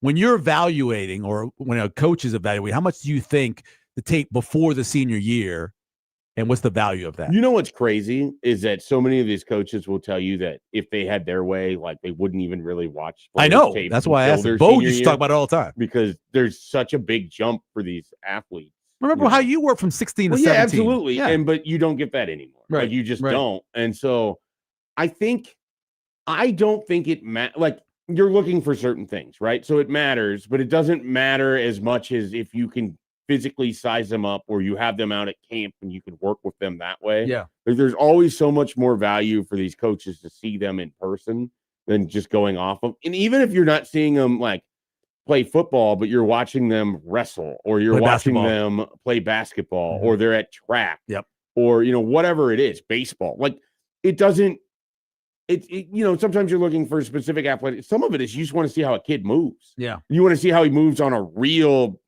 right in your eyes and not on kids have figured out how to speed up some of the film. They figured out, like games are getting played with film and all of it. And so the evaluation period, so that the film is what gets in the door, but a lot of it is when they go out there in the month of May, which is way more important than people probably realize, and watch these guys either have practices or go work out or whatever, so they can see how they actually bend their knees. They can see how deep they can go with a squat or what they. So you're saying that's about a 2 then? I would say the film 5, 2.5. Like I'll say 3. I'll round it up to a 3 because it's not nothing. You have to start somewhere, but it's less valuable because it's not as much of a finished product or close to a finished product as they want. So less valuable than I have camping / 7 on camping 7. is more. That's a 5. Yeah, that's a 5. That's a 5 because you get to physically see with your own eyes. You in the camp situation too. And we've seen this with a number of guys when they would allow us over there, like Mick Stoltenberg and Harrison Phillips. Great example. Oh yeah, sure. I don't know if you were there that day. I was there. But those two guys were basically marched through a series of different. And Nebraska wants to offer. I don't know why they only wanted. I don't know. One. Harrison. Nobody will understand this. I don't knows. think Bo could explain it to you now. Right. Because Harrison Phillips is exactly the kind of player that he loves as it is anyways. Why this was a barrier for him to offer. But they put those guys through all sorts of workouts. And, one of them was like long snapping just to see the athleticism and what they could do there. And then some of it to figure out, like, who is this player? Is he an interior offensive lineman? Is he an interior defensive lineman? Is he an end? Could we stand him up as a linebacker? Can he catch passes? They had Stoltenberg running routes at one point in time. And like, I don't know how we joked about him being tight end. I don't know how that would have worked for him, but there's so much value in what you can do there because you can see and apply and figure out, okay, this is how this might work. His life would be so much better if he played tight end now because his knees are. I know. I feel so bad for him. I know. He had to be in the center of a defense with one knee, and that one knee was in pain as it was. Exactly. Anyway. Yeah. What about amount of official visits taken? Like how many a player takes? Yeah. I don't think that's as big of a deal. The total number of visits to a school, a singular school, really big. But the amount of official visits a player takes, I put that as a 1. How about state championships or playing on a successful team? Depends on who you talk to. Some coaches, this is a huge thing for them. I know Bo had a big thing about it for a while. They want guys that come from winning programs because then you already have that idea of success in your head or what that looks like. Or in theory, there's a standard that's being held at those places that you come in with that you understand like what it's like to work towards a standard, or what it's like to win. Some coaches really value that. I think other coaches sort of view it as, if their high school team, like Trey Taylor's high school team wasn't great, but then Trey Taylor's junior year, he elevates, they go from a 3 or a 4 win team to competitive in all of their games. Like that sort of tells you something right there. Well, you don't have to teach them how to win. You have to learn how to win. Sometimes it's harder to stop people from feeling like they are a loser, right? Because they played in so many bad things. What about amount of high schools attended? Again, depends on the coach. Tony White basically told me one time when I asked him how he felt about a guy who played at 4 different high schools in 4 years. He's like, are there 4 stories for why? Does his dad have a different job that he needs to move around? Oh, okay, is the family situation unique? You see what's happening in Texas, right? They turn these guys down for transferring just for athletes. And so, he's like, is he doing it just so he can play? Is he doing it like, does he have a bad relationship with the coach? What do the other coaches say about him? What does the guidance counselor at the school say about him? So, you kind of have to do he's like, I would do my due diligence on why he's leaving these stuff. I usually immediately go, I don't want that kid. What about the state or high school they attended? What's the value of that? A kid from California is probably considered more valuable than a kid from New Hampshire. So there's something in there to that. Now, again, outside factors and all of it. But yeah, there's certainly a value system. I'd say that's probably a 2, maybe a 3. But you're gonna have to figure out. It's usually a different kid, though. You know this. The kid from Florida usually is a different kid than the kid from Louisiana. 100%. Especially since they don't, for some reason, they don't eat in Florida. The kids come here and they're so underweight, and then all of a sudden they're here and they outside put on running around in the heat. Yeah, I guess so. They just don't. All the time. Yeah. What about a system played in high school? I think this one is kind of important.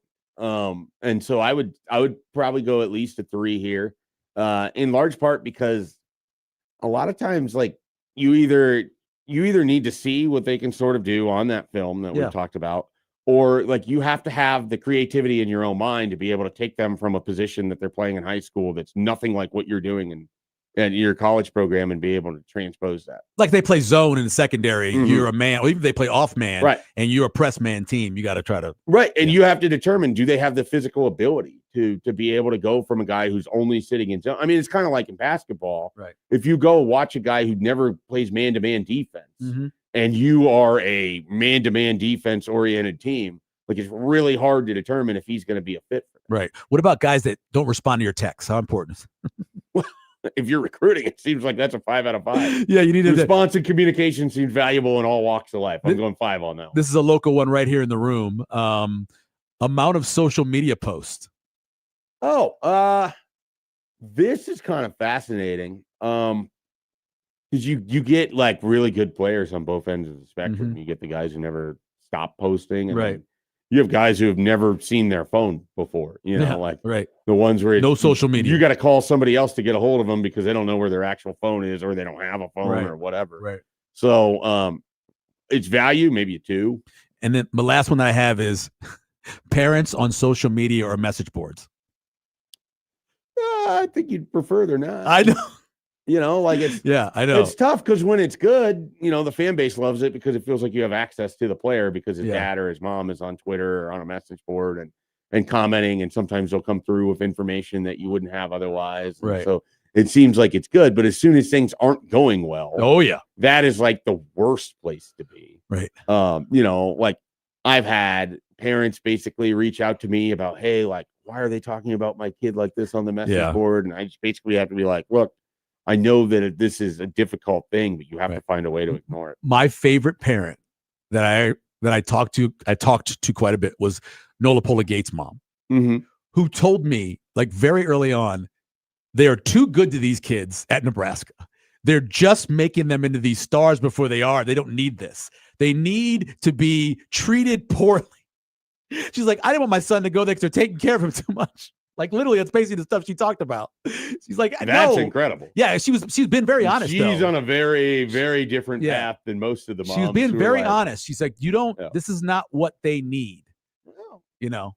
In the case of her son, it could have been true. Maybe could have went maybe someplace you get else. A different version of Noah Gates if he yeah. doesn't have the nicest and the best access to stuff. Yeah. That was a guy that was a miss for me on the event. Oh, I that's how you put that film. That's how on, we ended up. You want to talk about film? You put that film on. Great. You see a headhunter. Yep. You see a guy who's fearless going in there, and you go to his career, and you couldn't. It never happened. Special teams is about the only thing he did. He had some good tackles on special teams. Well, and made some plays. That's about it.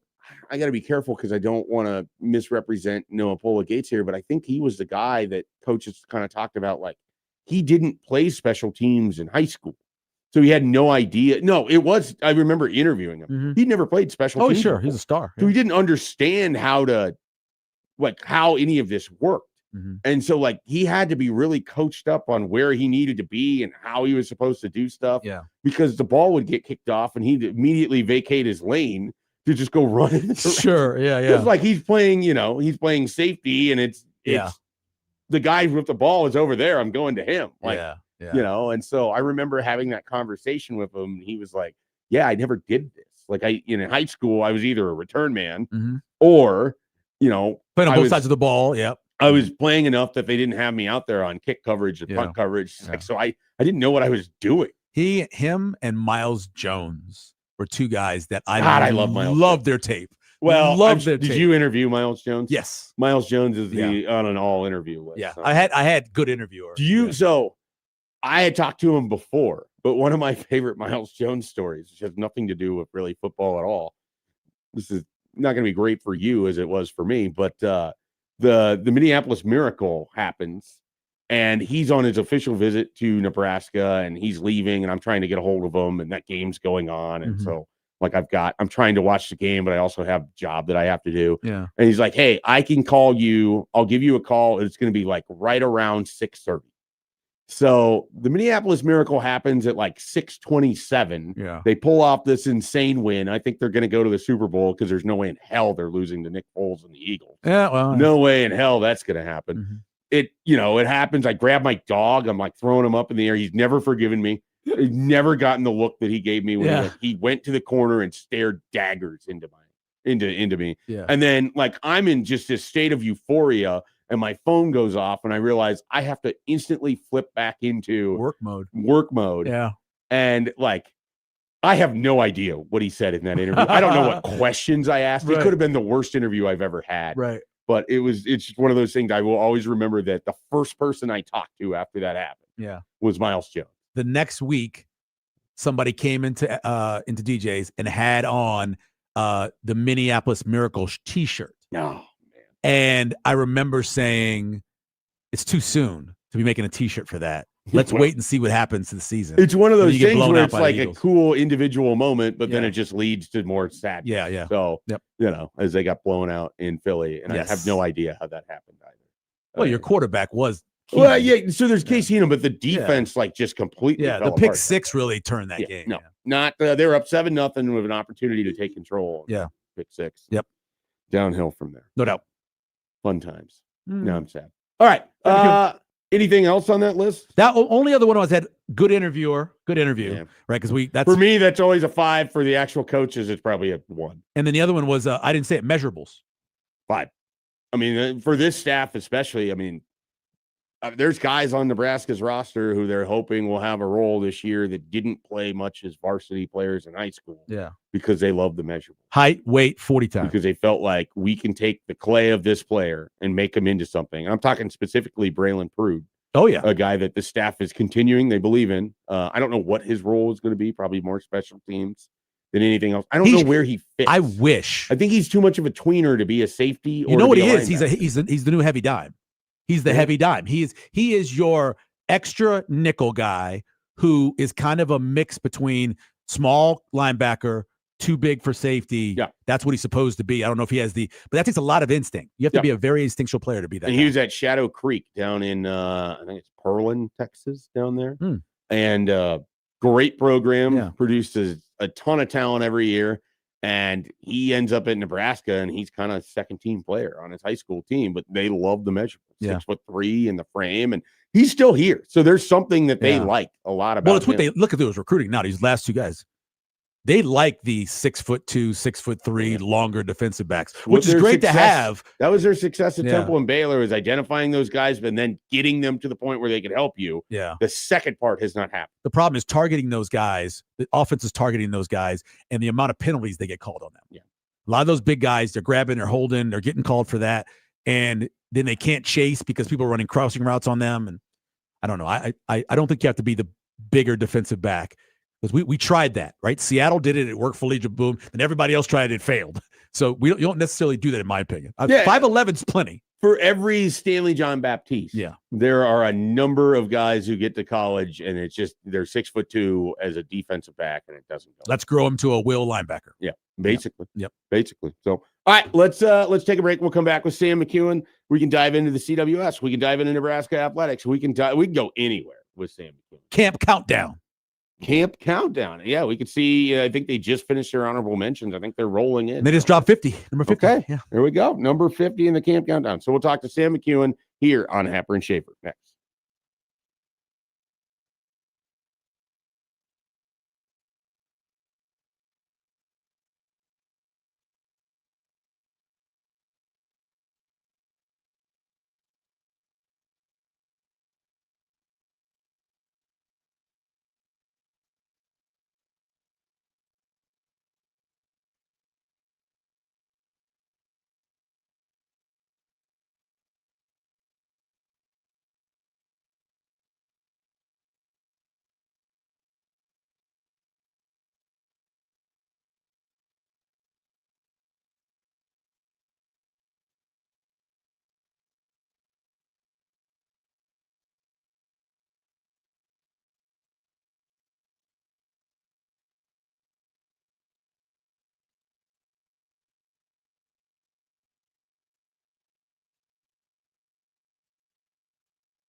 Welcome back into Happer and Schaefer here. Mike Schaefer in the studio. Connor Happer somewhere else right now. I don't know. Maybe he's down at the stadium already. It's 8:30. He likes to get to things very, very That's early. very early. It seems unnecessary Yeah. for a 1:00 game, but he's on the call with John Bishop today as we have two rematches ahead of us. West Virginia, North Carolina start things off, and then Georgia, Oklahoma in the evening game. Sam McEwen on the Prairie Flower Casino Zone hotline with us right now. Sam, I know you've been over at the College World Series. What do you think so far? What's your biggest takeaway of the 2026 edition of the College World Series? It hasn't been super dramatic yet. I think that was maybe mine. that was gonna come maybe tonight, maybe in the subsequent days. You just never know. It hasn't been super dramatic yet. The best game was Georgia, Oklahoma on what was it, Monday night. So now you have now we're going to see. It wouldn't surprise me if one of these two brackets goes to an if necessary game on Thursday. Yeah. Wouldn't surprise me at all. I don't know if Georgia has the pitching depth, but we're going to find out. So far, they have. I mean, they've pitched extremely well at the CWS, and then West Virginia is probably going to have to knock out some hits to beat North Carolina, but their offense has been pretty good, so they haven't struggled too much up to this point. So it won't surprise me if one of those games, those brackets, goes to an if necessary series, and then if what we're staring down is an Oklahoma North Carolina final, that's fine by me. I think that'll be very competitive, but there hasn't been a ton of drama yet. I think it's been a great scene down there as always, but we haven't had that moment yet that we've had in some of the previous series. We had a lot last year, obviously the no-hitter and then the LSU Arkansas game after that. So there's been a lot going on last year. I think this year we're still waiting. The last time we've had this many blowouts was 2021, and we still got probably 6 games left. So it could be ugly. I'm going to ask you about recruiting. Based on what Nebraska's already done, if they were to land one of the big fish, the Simeon or Hudson, would you say that they had a complete recruiting year, was good enough for you, or is it like Ocean's 11, they need one more? Where are they if they can land one of those two big guys? Well, I think it would be great if they were able to get all the linemen that they wanted. So if they got Simeon and then they got Barrett, Barrett Cottrell and Kyler Kuhn, I think that's about as good as they could do. And that would be very, very good. Granted, I'm sure they would like one of those 5-star tight end tackles that they didn't, if they had in, but those guys are hard to get. They just are. They're hard guys to grab. And so I can understand if they would be slightly disappointed, but I think if they got the 6 linemen, I think outside of that, they'd probably get linemen 2 through 7 on their board. With Hudson, well, that's going to take some time. I don't know that that's going to flip here right away. Even if it did, I think that thing's going to go all the way to the end. And then you've got one of the things they've got to be able to figure out is if they get a guy like Hudson, and he's very talented, is how do you build the offense around his skill set? Where do you put him? How do you play him? And how comfortable do you feel in that role? One thing I think they'll be able to do this season, but one thing they want to be able to do, let's put it that way, is show Ahmad Hudson, this is how we're using Carter Nelson. Yeah. And this is what we're doing with him. He has a similar skill set. Athletically, he is not exactly Ahmad Hudson, but he's close. And so I think they'll say, hey, here's how we're using him, and here's how we want to use you. So I think that one's a journey a little bit. And then the rest of the guys on the board, so they're bringing in Khalil Taylor. I think this weekend, I think that'll probably happen. Yep. Not surprising that he hasn't committed to Penn State yet. Khalil Taylor is a good player. I think he's probably a little better than the guy that they didn't get, who went to UCLA. And then they've got the guy that's going to decide on July 6th, Bam Whitfield, and I don't think that they know where that's going to lean. But their defensive backfield's pretty good. I mean, Jalen Hill's a tough kid for 160 or 170 pounds.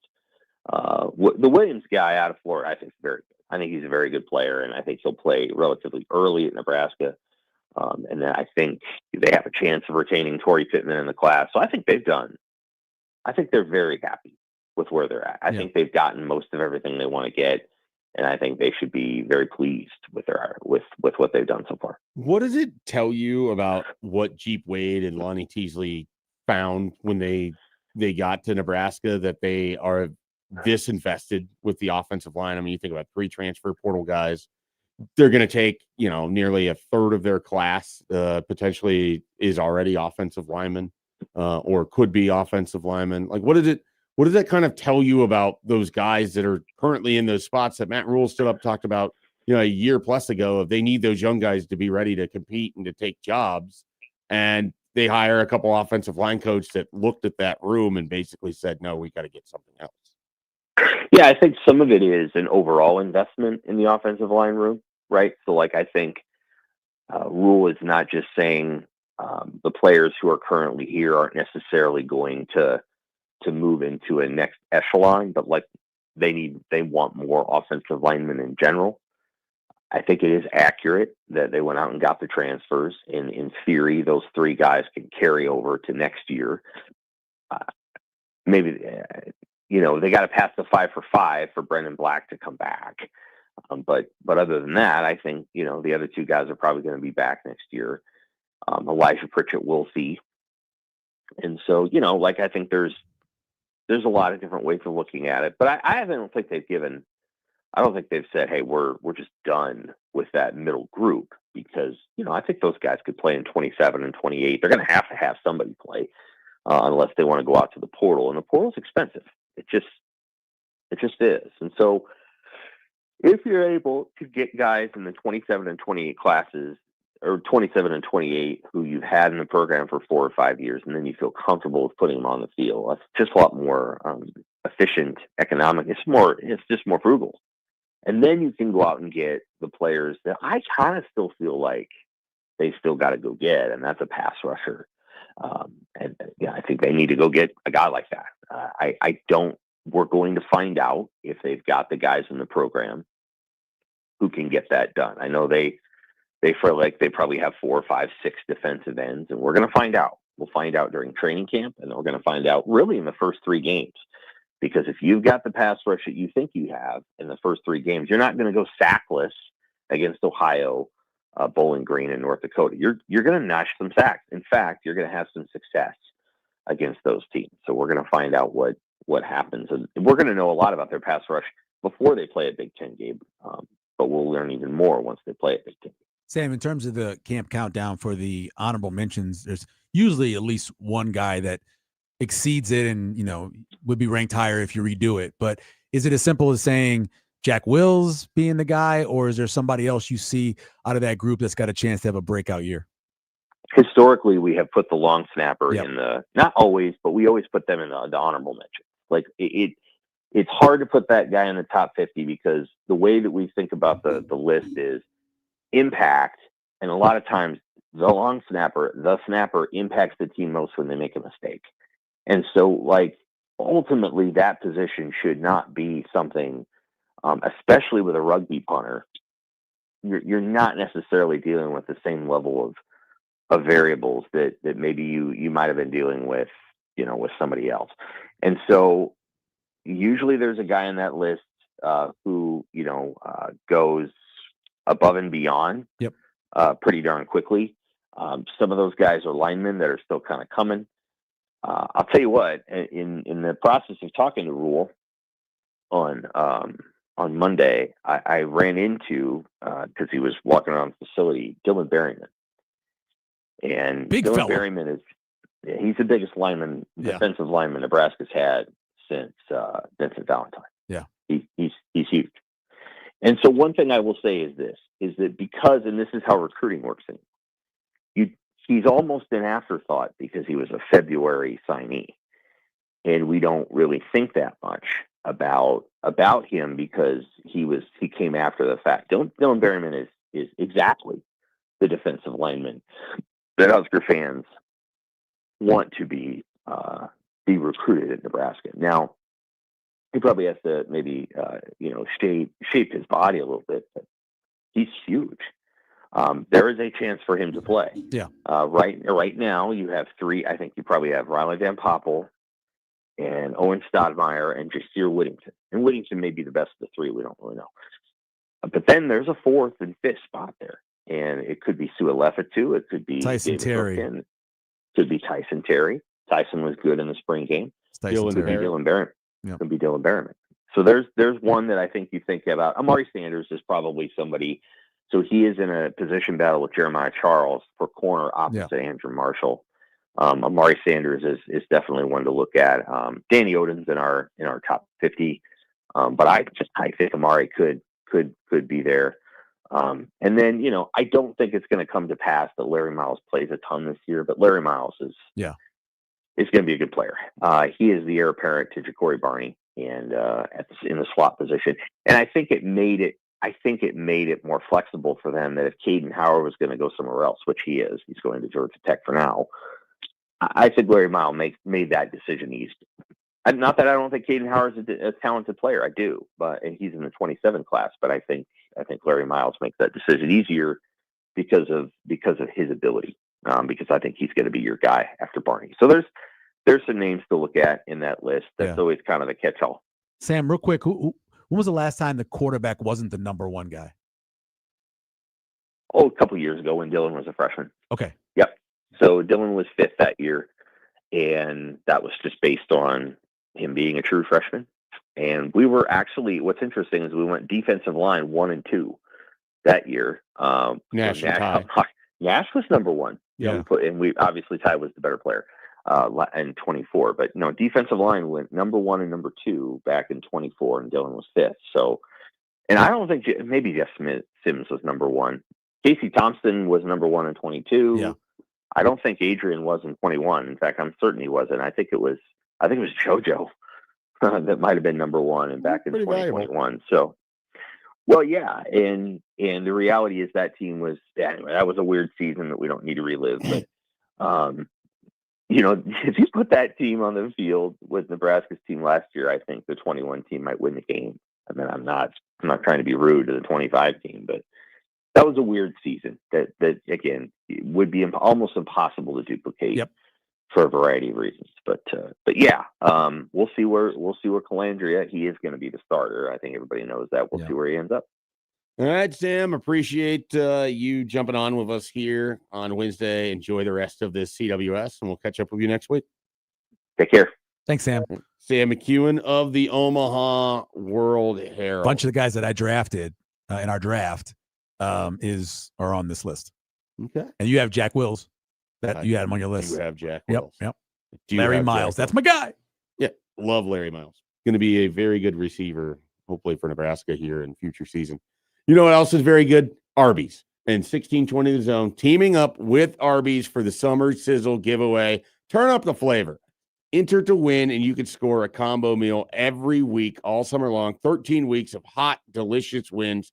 No cooking, no stressing, just sizzling bites on us and Arby's. Enter now at 1620thezone.com. Make this your tastiest summer yet. All right, finishing up the 8 o'clock hour when we return here on Happer and Schaefer.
dun, dun, dun, dun, dun. Welcome back here on Happer and Schaefer as we finish up the 8 o'clock hour. But before we get to that, I want to tell you about the Zone Online contest going on right now. Get to 1620thezone.com. Get yourself signed up for Post Malone, the Black Keys, Young the Giant, Chris Stapleton. Yay! You can see Michael Severe there. Can't wait. Motionless in White, which had Matt Williams yesterday all fired up, and then Bert Kreischer as well. So those are all opportunities. And then there's this one. This is a big one. Enter online at 1620thezone.com for the ultimate road trip, and you could win 4 tickets to the Kansas City Royals versus Detroit Tigers inside the Blue Moon Tap Room. Get free parking passes. Free parking, always nice, makes it easier. 4 passes to Adventureland where you can ride some roller coasters. Yeah, I like that. Yeah. If you, maybe you and 3 of your buddies, 3 middle-aged men, and you also a middle-aged man can go to Adventureland and ride roller coasters. I would do it. Let's do it. Having a good time. $150 to Early Bird. Get yourself some food. Ted and Wally for a year. Get some ice cream. And, of course, the $100 gift card to Hy-Vee. So all of that at 1620thezone.com. Get signed up now. Did you tell Matt that you felt for him what happened in 94 with the strike shortened season? He probably would have set the record for home runs.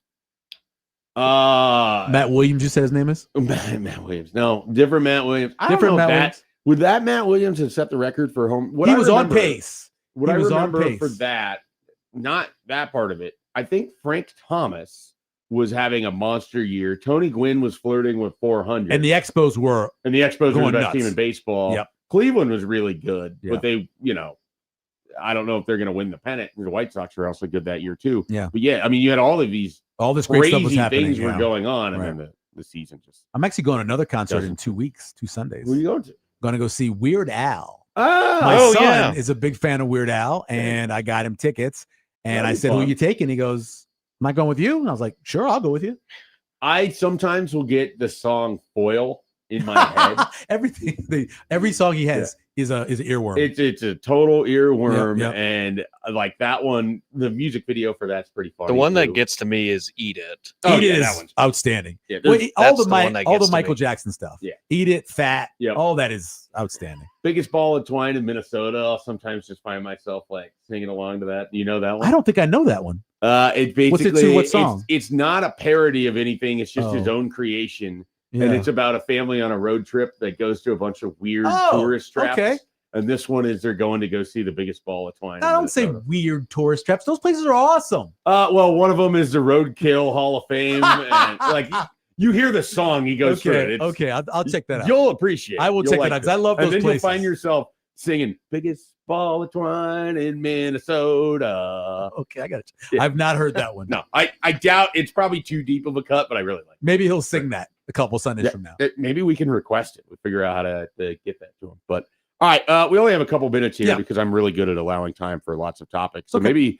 maybe we get more into this in the start of the next hour before I depart, Yeah, or maybe And tomorrow or maybe tomorrow if you need me. But well, we'll find out. We'll see if you're needed based on if We'll know anybody pretty wins quickly. today. Yeah.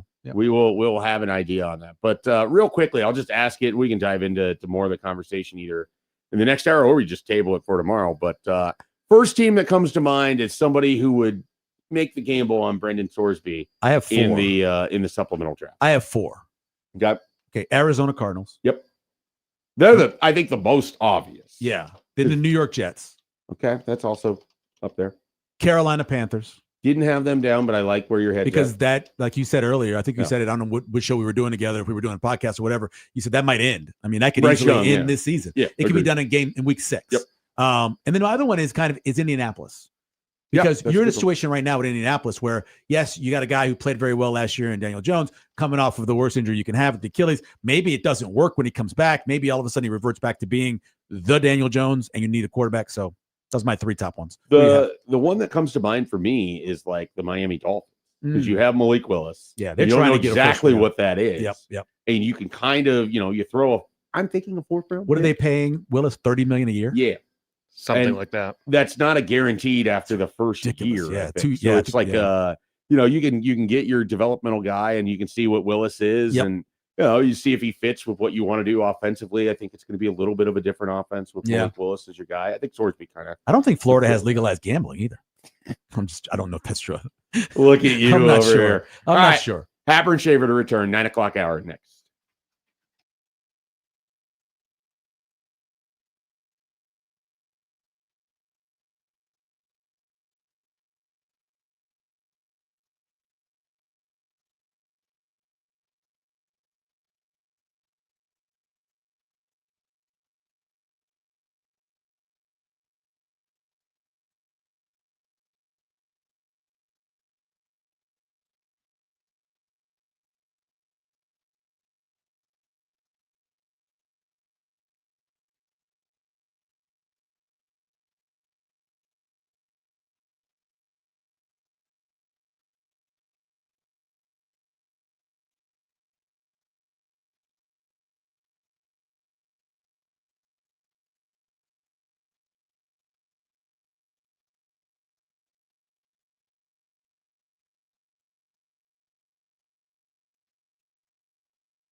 Welcome back to Happer and Schaefer. Neither Happer or Schaefer. That's a first here at this point. They've never not been there for their show. Yeah, this is a first since Schaefer has to go. Yeah, go to the OBV for his 3 hours there. Yeah, counting you down for Elimination Day. I'm just surprised that there was never a time where neither one of them were here yet. That's pretty good because most of all the shows over the years have had. So at one point, I'll never forget this show. So Kevin and I were working together, and I was in New Orleans for a vacation, and Kevin was off also on vacation, and it just worked out that way. We had to take these vacations, and it was a July, not a lot going on, and so we were trying to find somebody to fill in, and we couldn't find anybody to fill in, and eventually we got this guy named John Glenn, and I don't even know what John did or where John worked or anything. But we called him the astronaut because his name was John Glenn. And then he worked with somebody else, and it might have been, who's the guy? I always forget, the guy that used to work with Jimmy on the After Hour show. John Schreiner. Oh, John Schreiner. I think it was John Schreiner and John Glenn together. And this is when Schreiner just had started, hadn't really done a show. And I remember tuning into the show online while I was in New Orleans and listening and going, oh my God. This was horrible for us to leave these people. And they actually had me on as a guest.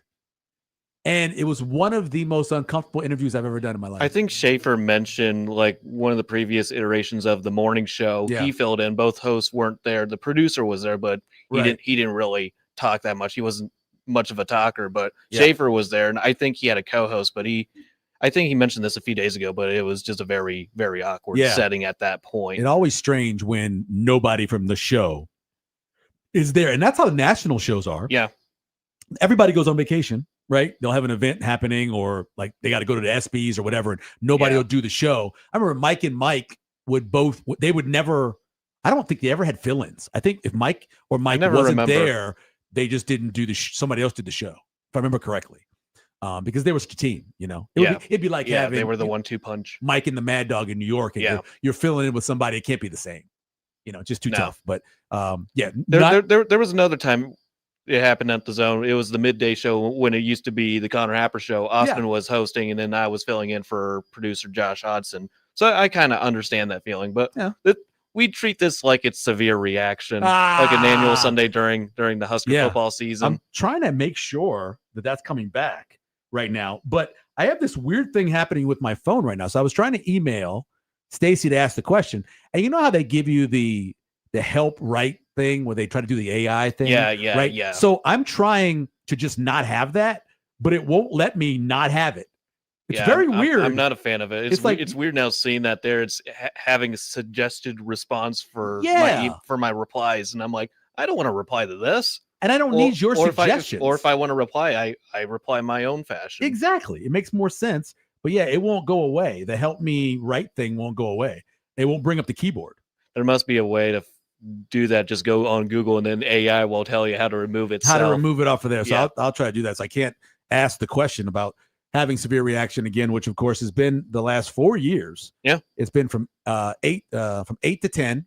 And Joey has filled in and been producer, and then other people filling in producer as well. It's really fun because it's in a whole different show than Big Red Overreaction. Yes, it is. It's more calm. It's a lot calmer than the Big Red Overreaction. Yeah. I mean, it's the same depending on the result, but it's a Sunday morning. It's early. It's not immediately after the game is done. One of my favorite things about doing that show is, especially if it was a heartbreaking game. Oh, yeah. It allows people to kind of settle themselves, sleep on it, or maybe not sleep because it was what it is. And then when they call, they're much more reflective. Sadder, tireder. Yeah. It's a night game, but it definitely is a different feel. Yeah, it's a perfect way to putting it. You're reflected on your team's and it allows success me or demise to be able to do the same thing. So like a lot of times on the way home, I will turn the game on my phone and have it on, and I'm listening to it. And a lot of times I'm in traffic, so I'm watching some of the game, watch a little bit of it. Then I get up early in the morning and start working on the numbers that I have. Like I track net starting field position.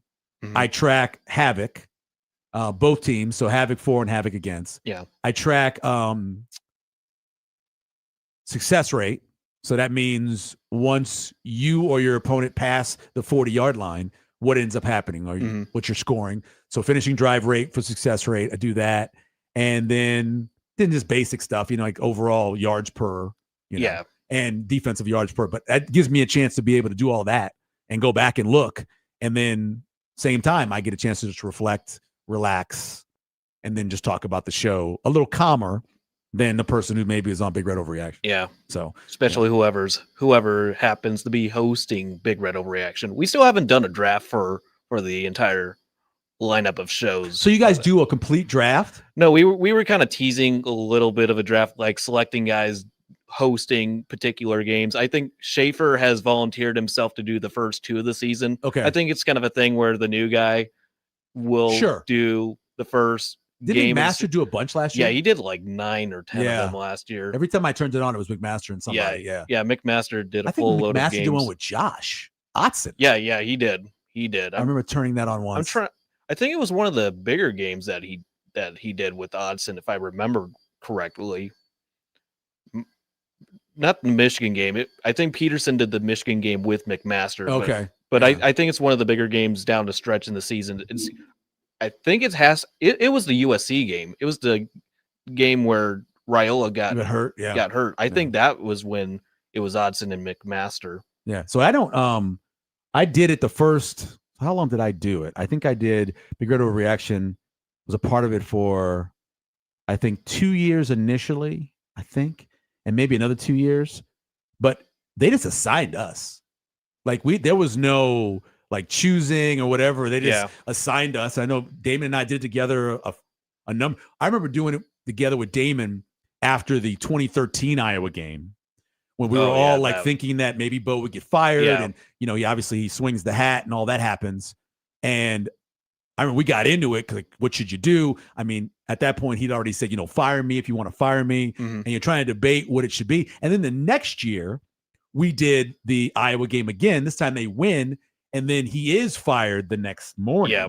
And so it was like, it's such a different thing. They get this huge win in 2013, lose in 2013. It's a huge win in 2014. Yeah. Overtime, great catch by Kenny Bell in the end zone. Yep. You win the game. You're like, all right, here you go. The 9 wins again.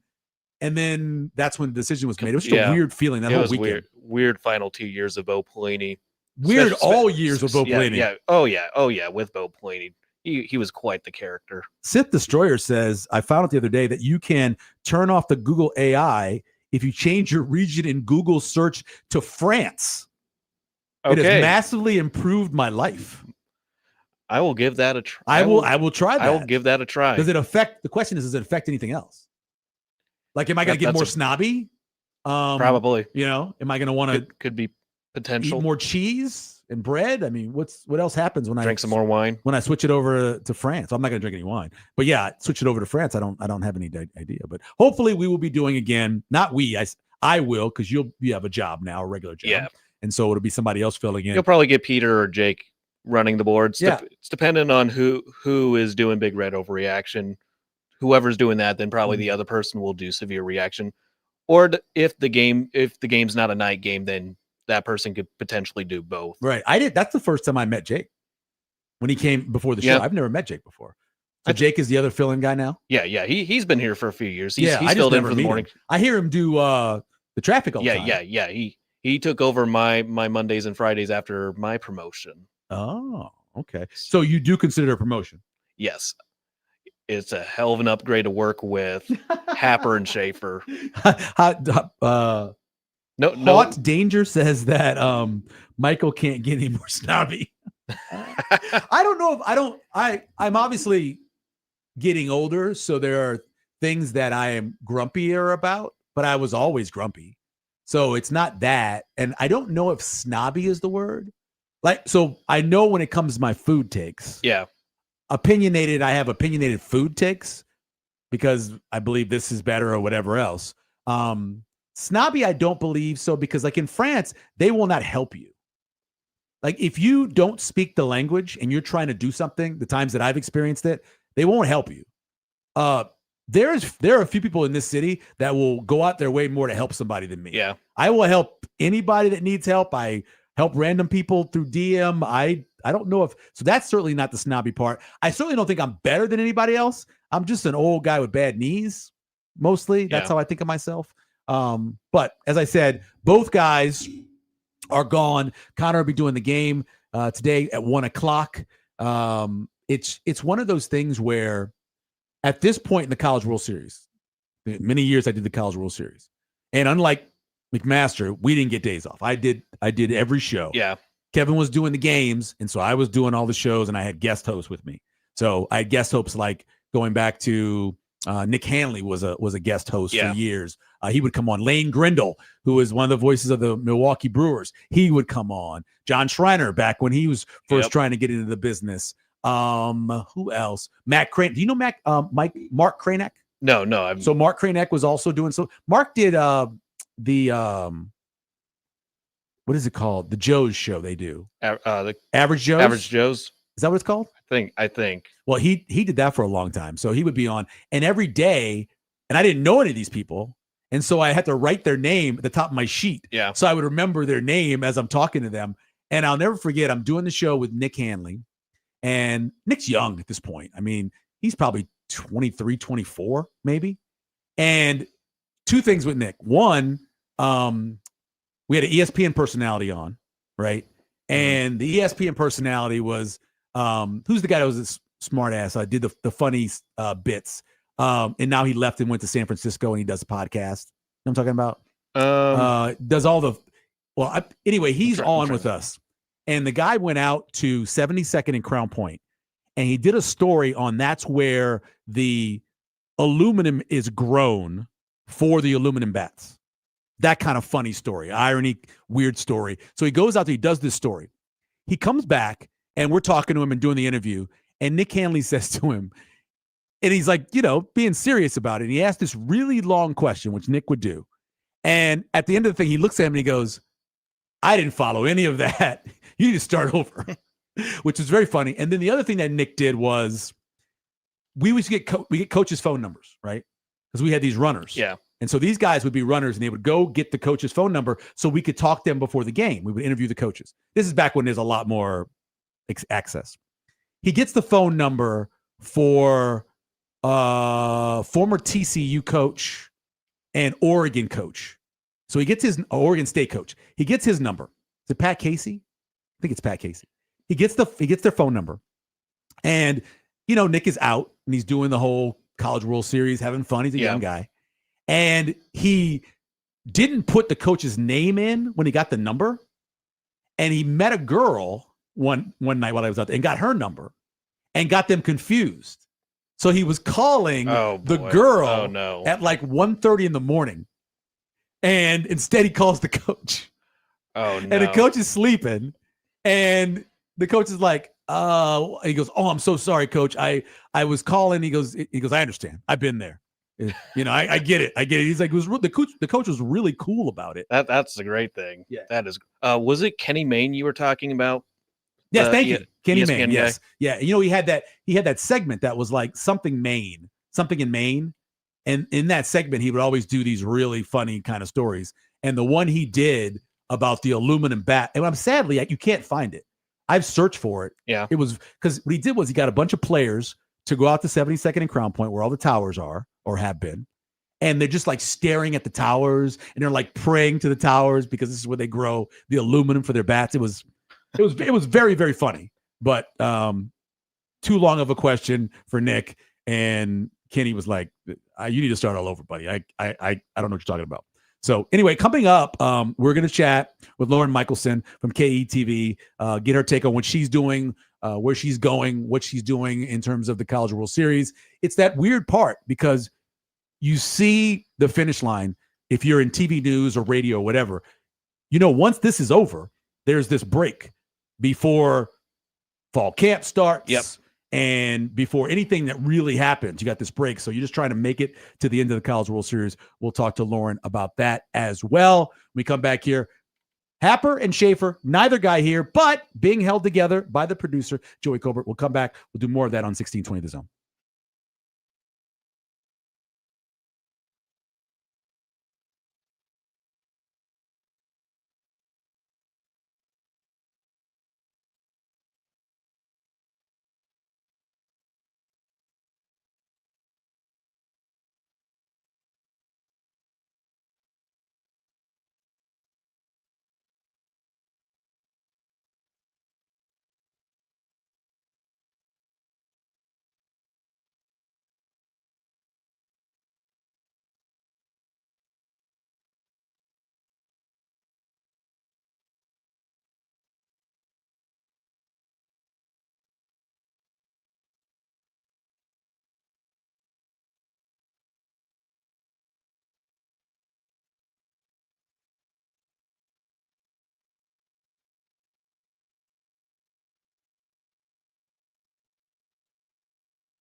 Lauren Michelson. I'm hoping you guys can wake me up a little bit this morning. Lauren Michelson. I will not feel bad for any of you in Omaha. Lauren Michelson. So whenever, hits the fan.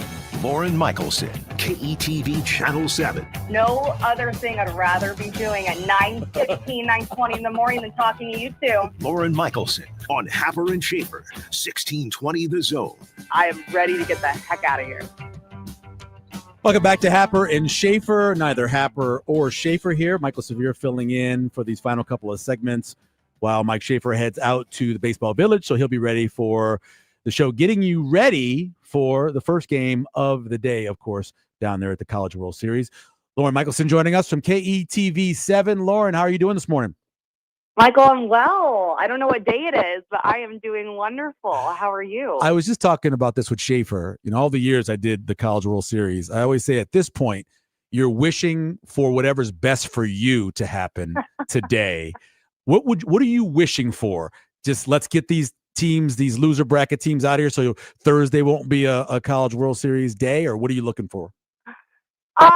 I mean, honestly, yes. We have a big special airing Sunday before the championship game, and so we are swamped with work in the best way because it's great work. But that would be. And the good news is it's been such a good series, and there's a chance for it to be North Carolina, Oklahoma, and that's just fine with me. So may as well speed it up. However, West Virginia has been so fun, and Georgia's great. So you never know what's going to happen, and I think a lot of people do want West Virginia to make it to the finals.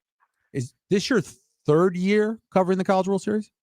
This is my third year in Omaha, and then I did 2 from afar in Lincoln. So I think I just went up opening weekend and then the championship series. Yeah. This one, so I was looking up, there's been 4 blowouts where I call a blowout, 6 or more runs they won by. You got to go back to 2021.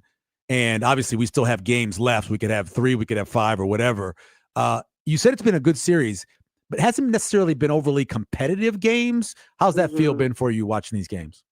Yeah, I agree. Not overly competitive. I think more in the terms of great individual performances that we've seen, which I think I always latch on to more around this time, just from the storytelling aspect. And then, I love a good pitching performance at the CWS. I think the other interesting thing is we have seen a lot more home runs than I think we're used to. Yeah. I think 2023 or 4 had a few as well. But in the 15 years since it's been held at Schwab, we have only seen, I think the record is 37 home runs in a series, and they're on track to at least match it, maybe beat it, which is really cool.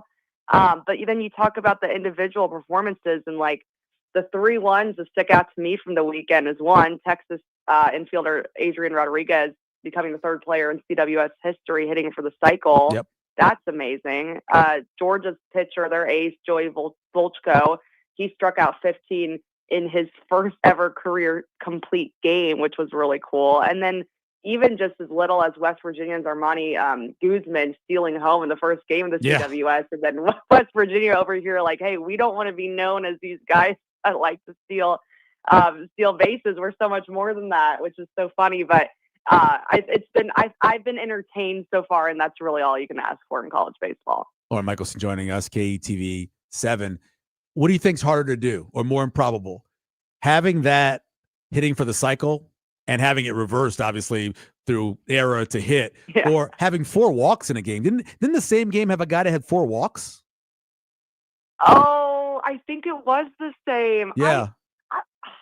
That's a good question. Yeah, hitting for the cycle, I think, is just wild, especially, I don't know, at that stage. I also couldn't believe there had only been 3. So that now I'm waiting for a no-hitter. We're due. We're probably not due since we got one last year, but that would be. And there were a couple moments yesterday that you could kind of sniff it through 4 or 5 innings, and then of course that did not happen. So Lauren, you've been in the business roughly 5 years since college. Yeah. I graduated in 2022, so 4, I guess, full years. 4 full years. In my 5th. I know it's a short period of time, but what have you seen in terms of the way women are treated in the business or just the evolution? I know it's only a short period of time, but I think these last 5 years or so has seen one of the biggest growths, especially in terms of women in sports reporting and sportscasting. What have you seen in your time since college? Yeah, I mean, take the College World Series. You have 2 female reporters who are very talented and successful, and Chris Budd and Taylor McGregor. And Taylor works with the Cubs, and Chris is one of the elite ESPN reporters. They're both here in town. Yeah. And then you have, for the first time ever, a studio show here in Omaha where they very well could have made it all legends in the game and former baseball coaches and elite players, yet you have a younger, very talented Alyssa Lang, who does a lot with the SEC network, who has covered a lot of these SEC teams over her career, especially this season, hosting it. So that alone, I think, speaks volumes. I think in terms of just myself and my journey, and I think Nebraska and Omaha is a great place for, just the support of women in the role. And but it's growing. I don't think it's really taboo anymore. It hasn't felt taboo for a long time. I know there's still moments, it's funny when I walk into a press conference still, and I'm oftentimes still the only woman and can't really believe that. But I think that's more just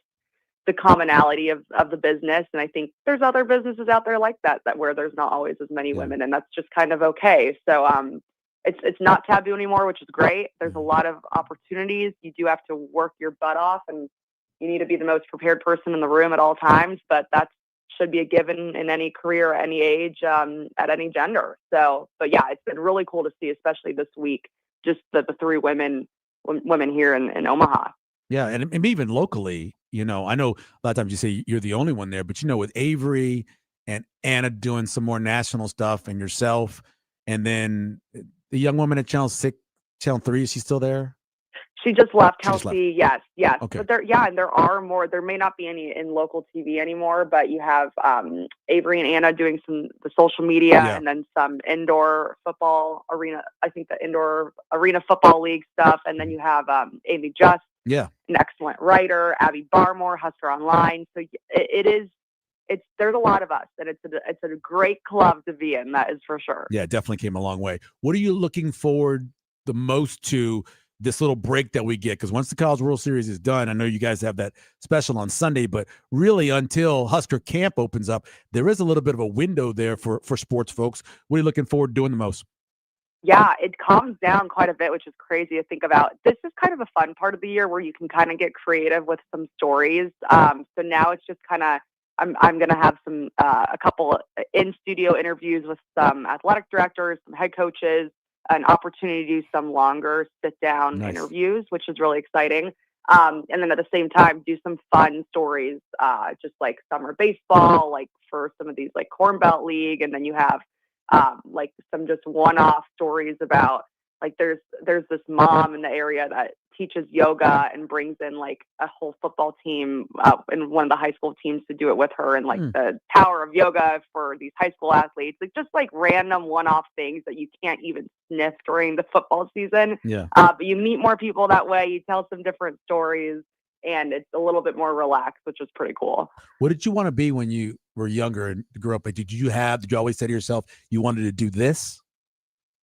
I always wanted to be a journalist. I was horrible at math, really excellent at writing and English and reading and all that jazz. So that separated itself pretty early. And then I have a twin brother. So so I was toted around. I played sports, but he played baseball, travel ball, football. So our Saturdays our weekends were always spent around the ballpark or at his football games, and it was a big part of my parents' community and my community. So I learned the game at a young age, and when I realized, you can put two together, you can do journalism, you can make it sports journalism, I was pretty hooked on it from the start. So yeah, probably like around 12, 13 years old. That's awesome. Lauren Michelson joining us from KTV7. At Sam Houston State, where I went to school, they actually had a class called College Math for Journalism Majors. I need that class. Yeah, it was hilarious. I was okay in math. I liked algebra better than geometry, and I didn't do anything with calculus, but I always thought that was kind of funny. Like, look, we're going to get you enough of math so you can just go interview people because you don't need that math.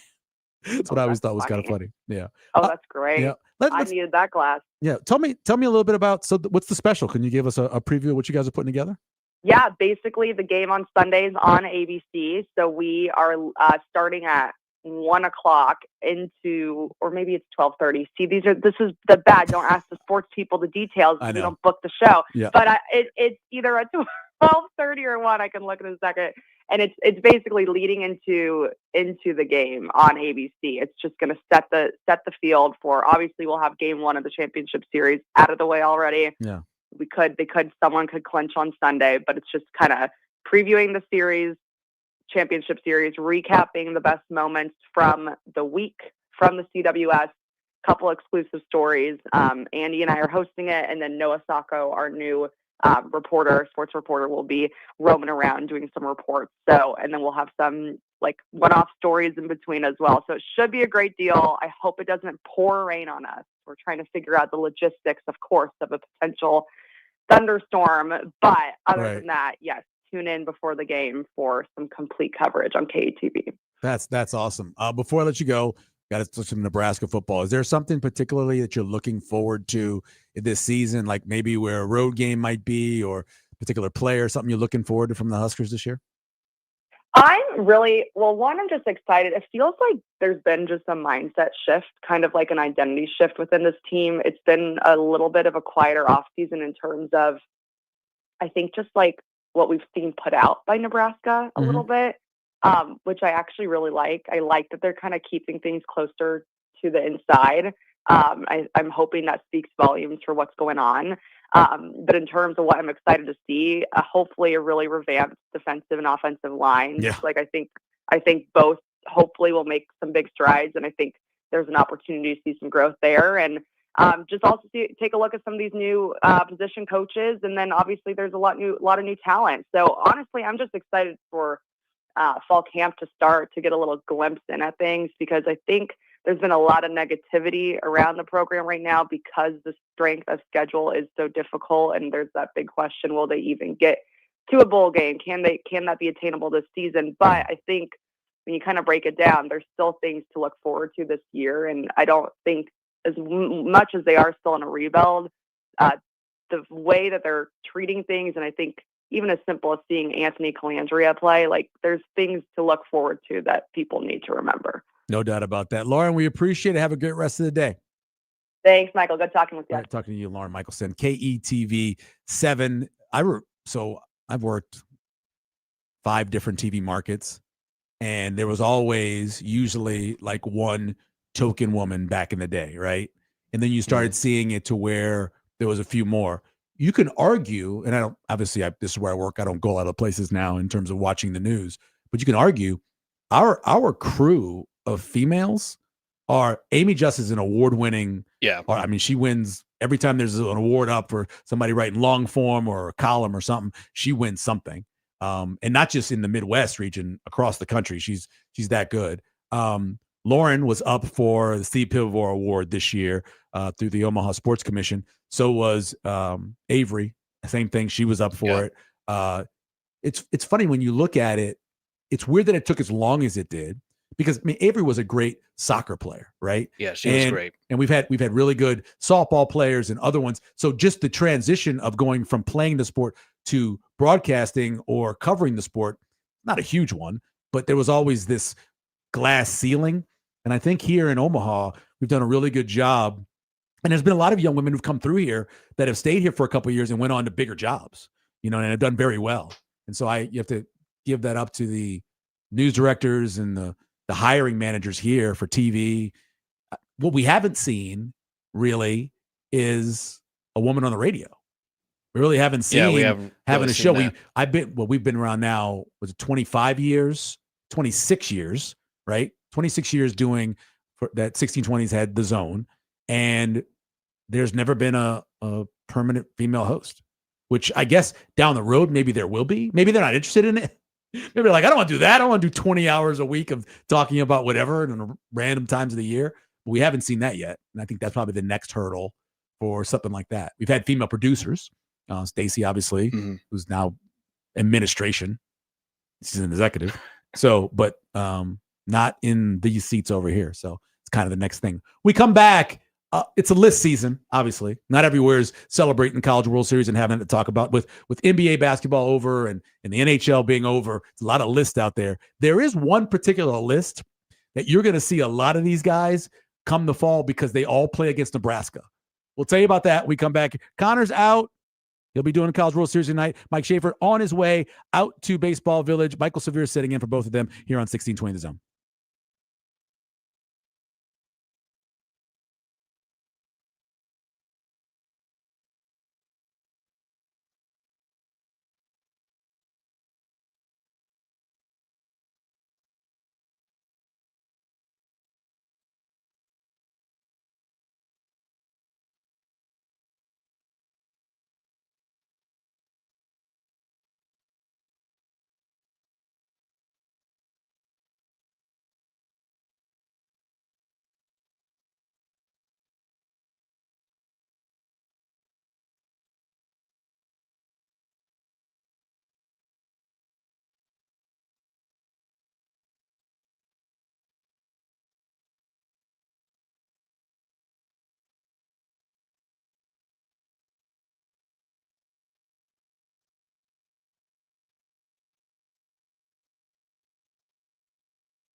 Welcome back.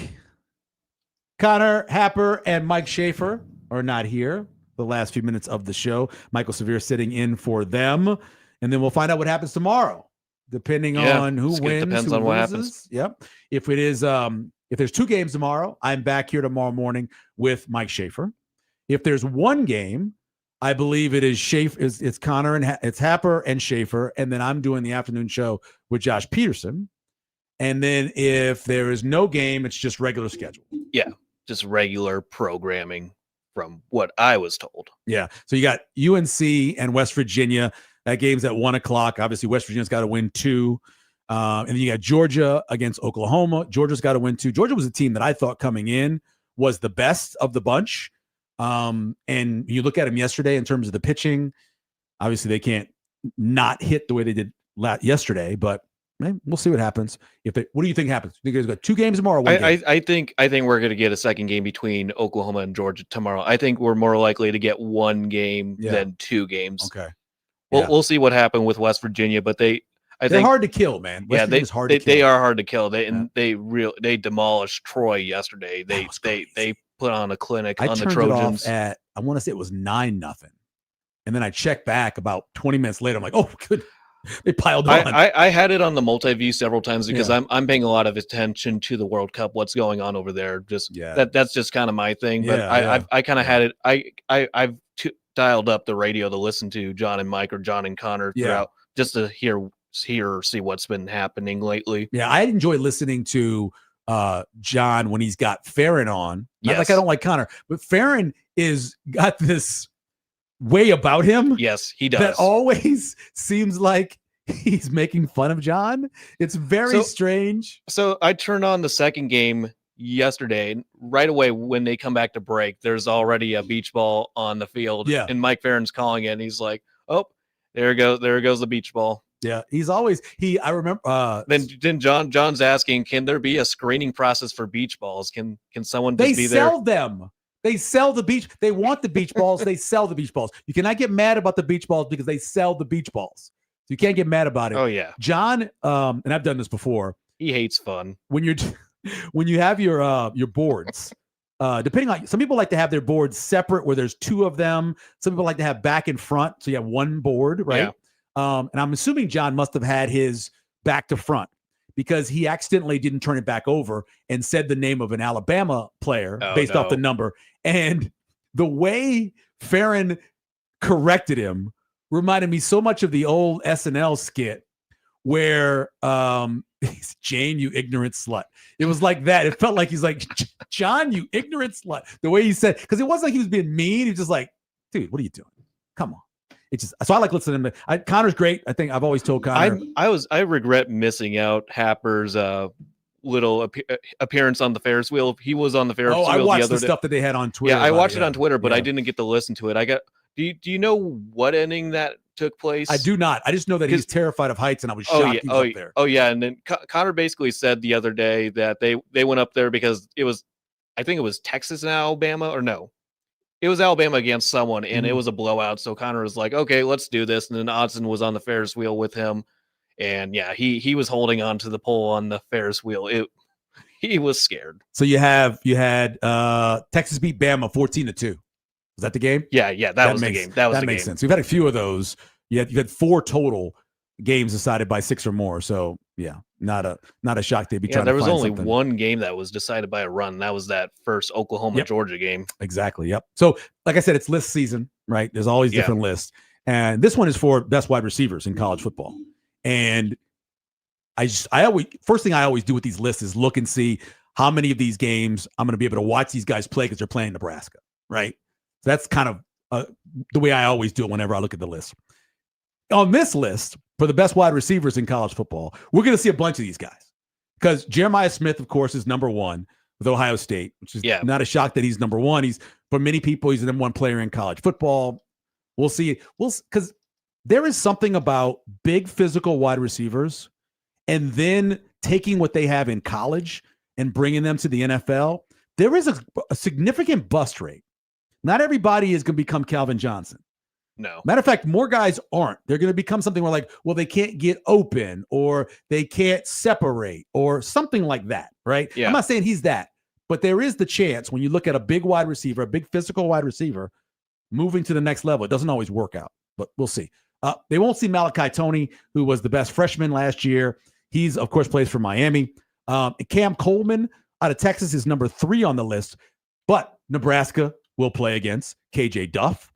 Rutgers. Now, last year, they had a very good wide receiver on their team. Strong was his last name. He ended up moving on, and so now KJ Duff is the number 1 guy. Very talented player. Looking forward to seeing him playing for Rutgers. Then the number 5 guy, again, another guy playing against Nebraska, Charlie Becker, who is taking over for 2 very talented wide receivers, Omar Cooper and Elijah Sherratt. Now, it wasn't like Becker didn't have a good year last year. He did, especially late. Yeah, he made some big plays Deep in the playoff. He made some big clutch receptions for the Hoosiers. He had 34 receptions for 679 yards and 4 touchdowns. But obviously, he's the focal point. He's the guy now. So number 5 is him.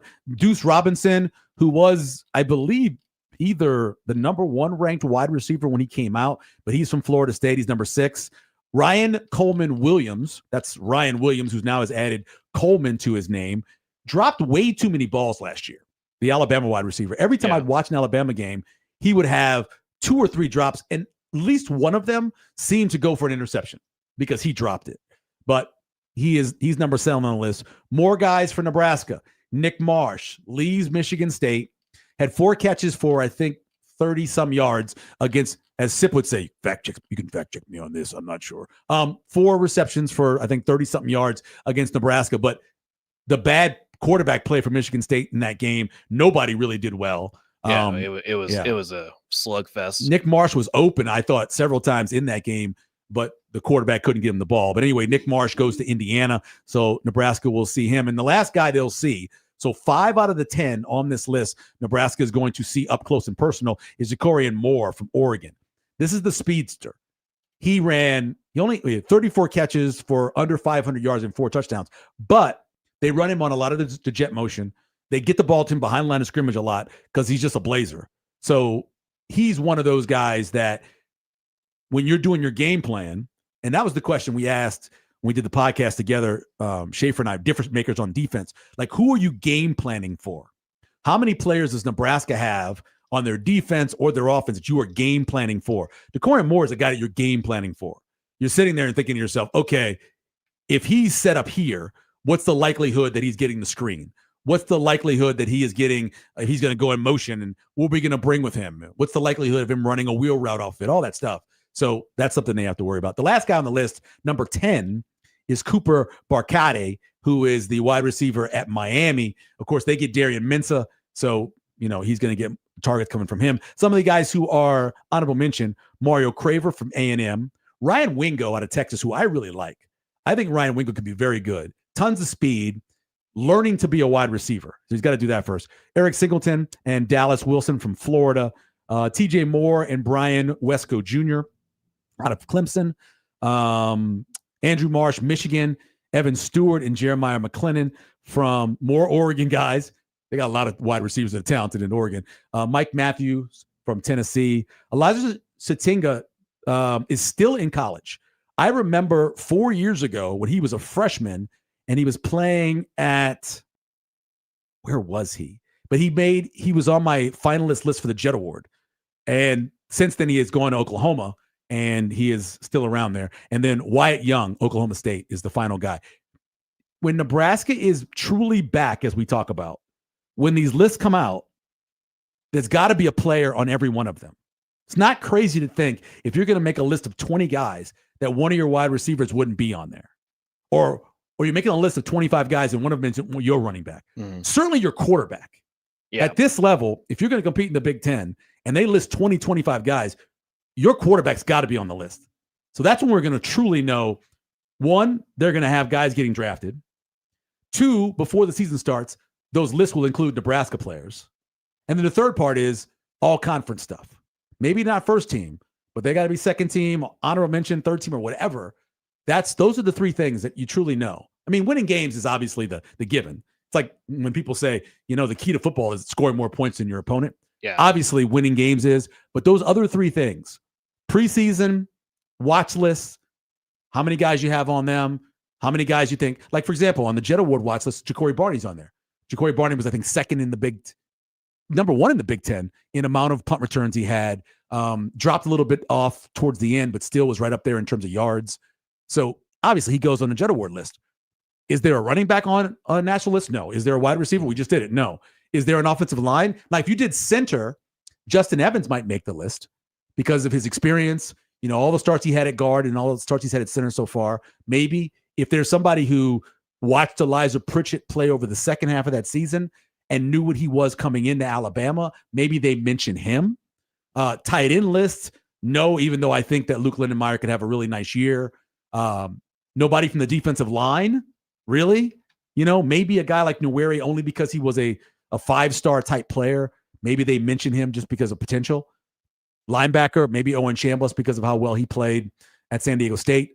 And maybe Andrew Marshall might make a list because of the amount of starts he has between 1AA and then coming here. Maybe that's a possibility. But just right now, there's this. And then you look at your coach. Every year, I believe, after the first year, I think on that overall ranking of coaches list, I think Rule has dropped. I think he's been dropping. Yeah, as I think of right he's been now. dropping. Yeah, that's the one that the Athletic has done. They do every year. Yeah. And then they always tell you where they were the year before. And I think he's dropped. So that's another thing. You want your coach to be he's on the gradually dropping bit in the rankings. Just you got expectations for the Huskers, and they haven't been delivering, especially after getting their first bowl game appearance, and then how last year went. And last year went, yeah, yep. Last thing before we get out of here, and we send it off to Baseball Village. I mentioned earlier on the 28th of this month, I'm going with my son to see Weird Al. Well, people were recommending some of the best songs from Weird Al and what he's doing today, and it seems like the parody he had of the Nirvana song, people really like that one. They said the best video is the one he did with Coolio, the Coolio song, Gangster Paradise. Okay. That's Gangster Amish Paradise, I believe it is. I'm not sure. I think that's what it is. Do you never listen to him at all? No, not a Weird Al guy. Not weird. Amish Paradise, it's called. Thank you. Smells Like Nirvana, which was classic. They like that one as well. So those are all ones that we'll be listening to when that happens. Oh, this is funny. We were talking earlier about places where you might see Brandon Sorsby if somebody was going to take him in a supplemental draft. This one, it would be kind of irony. Cincinnati. Oh. Because of obviously his time at Cincinnati and the gambling at Cincinnati. And then leaving Cincinnati to go to Texas Tech. And then I had Indianapolis on my list only because their future at quarterback is murky. And so, but that's the place where he first started doing his gambling at Indiana. Yeah. So it would be probably not the case of places he would go. I know a lot of people have talked about whether or not he'll be eligible, like if the NFL will punish him. And the NFL has the NFL and the commissioner have a wide berth of what they want to do in terms of the CBA. I don't believe they would do anything, but nobody expects a guy who gets drafted in July to be playing anyway when the season starts, especially at quarterback. So it really wouldn't matter unless I don't think so. Unless they made the punishment like once he starts playing, then he gets suspended, which I don't think they would do. But I don't think you'll see any kind of punishment for him.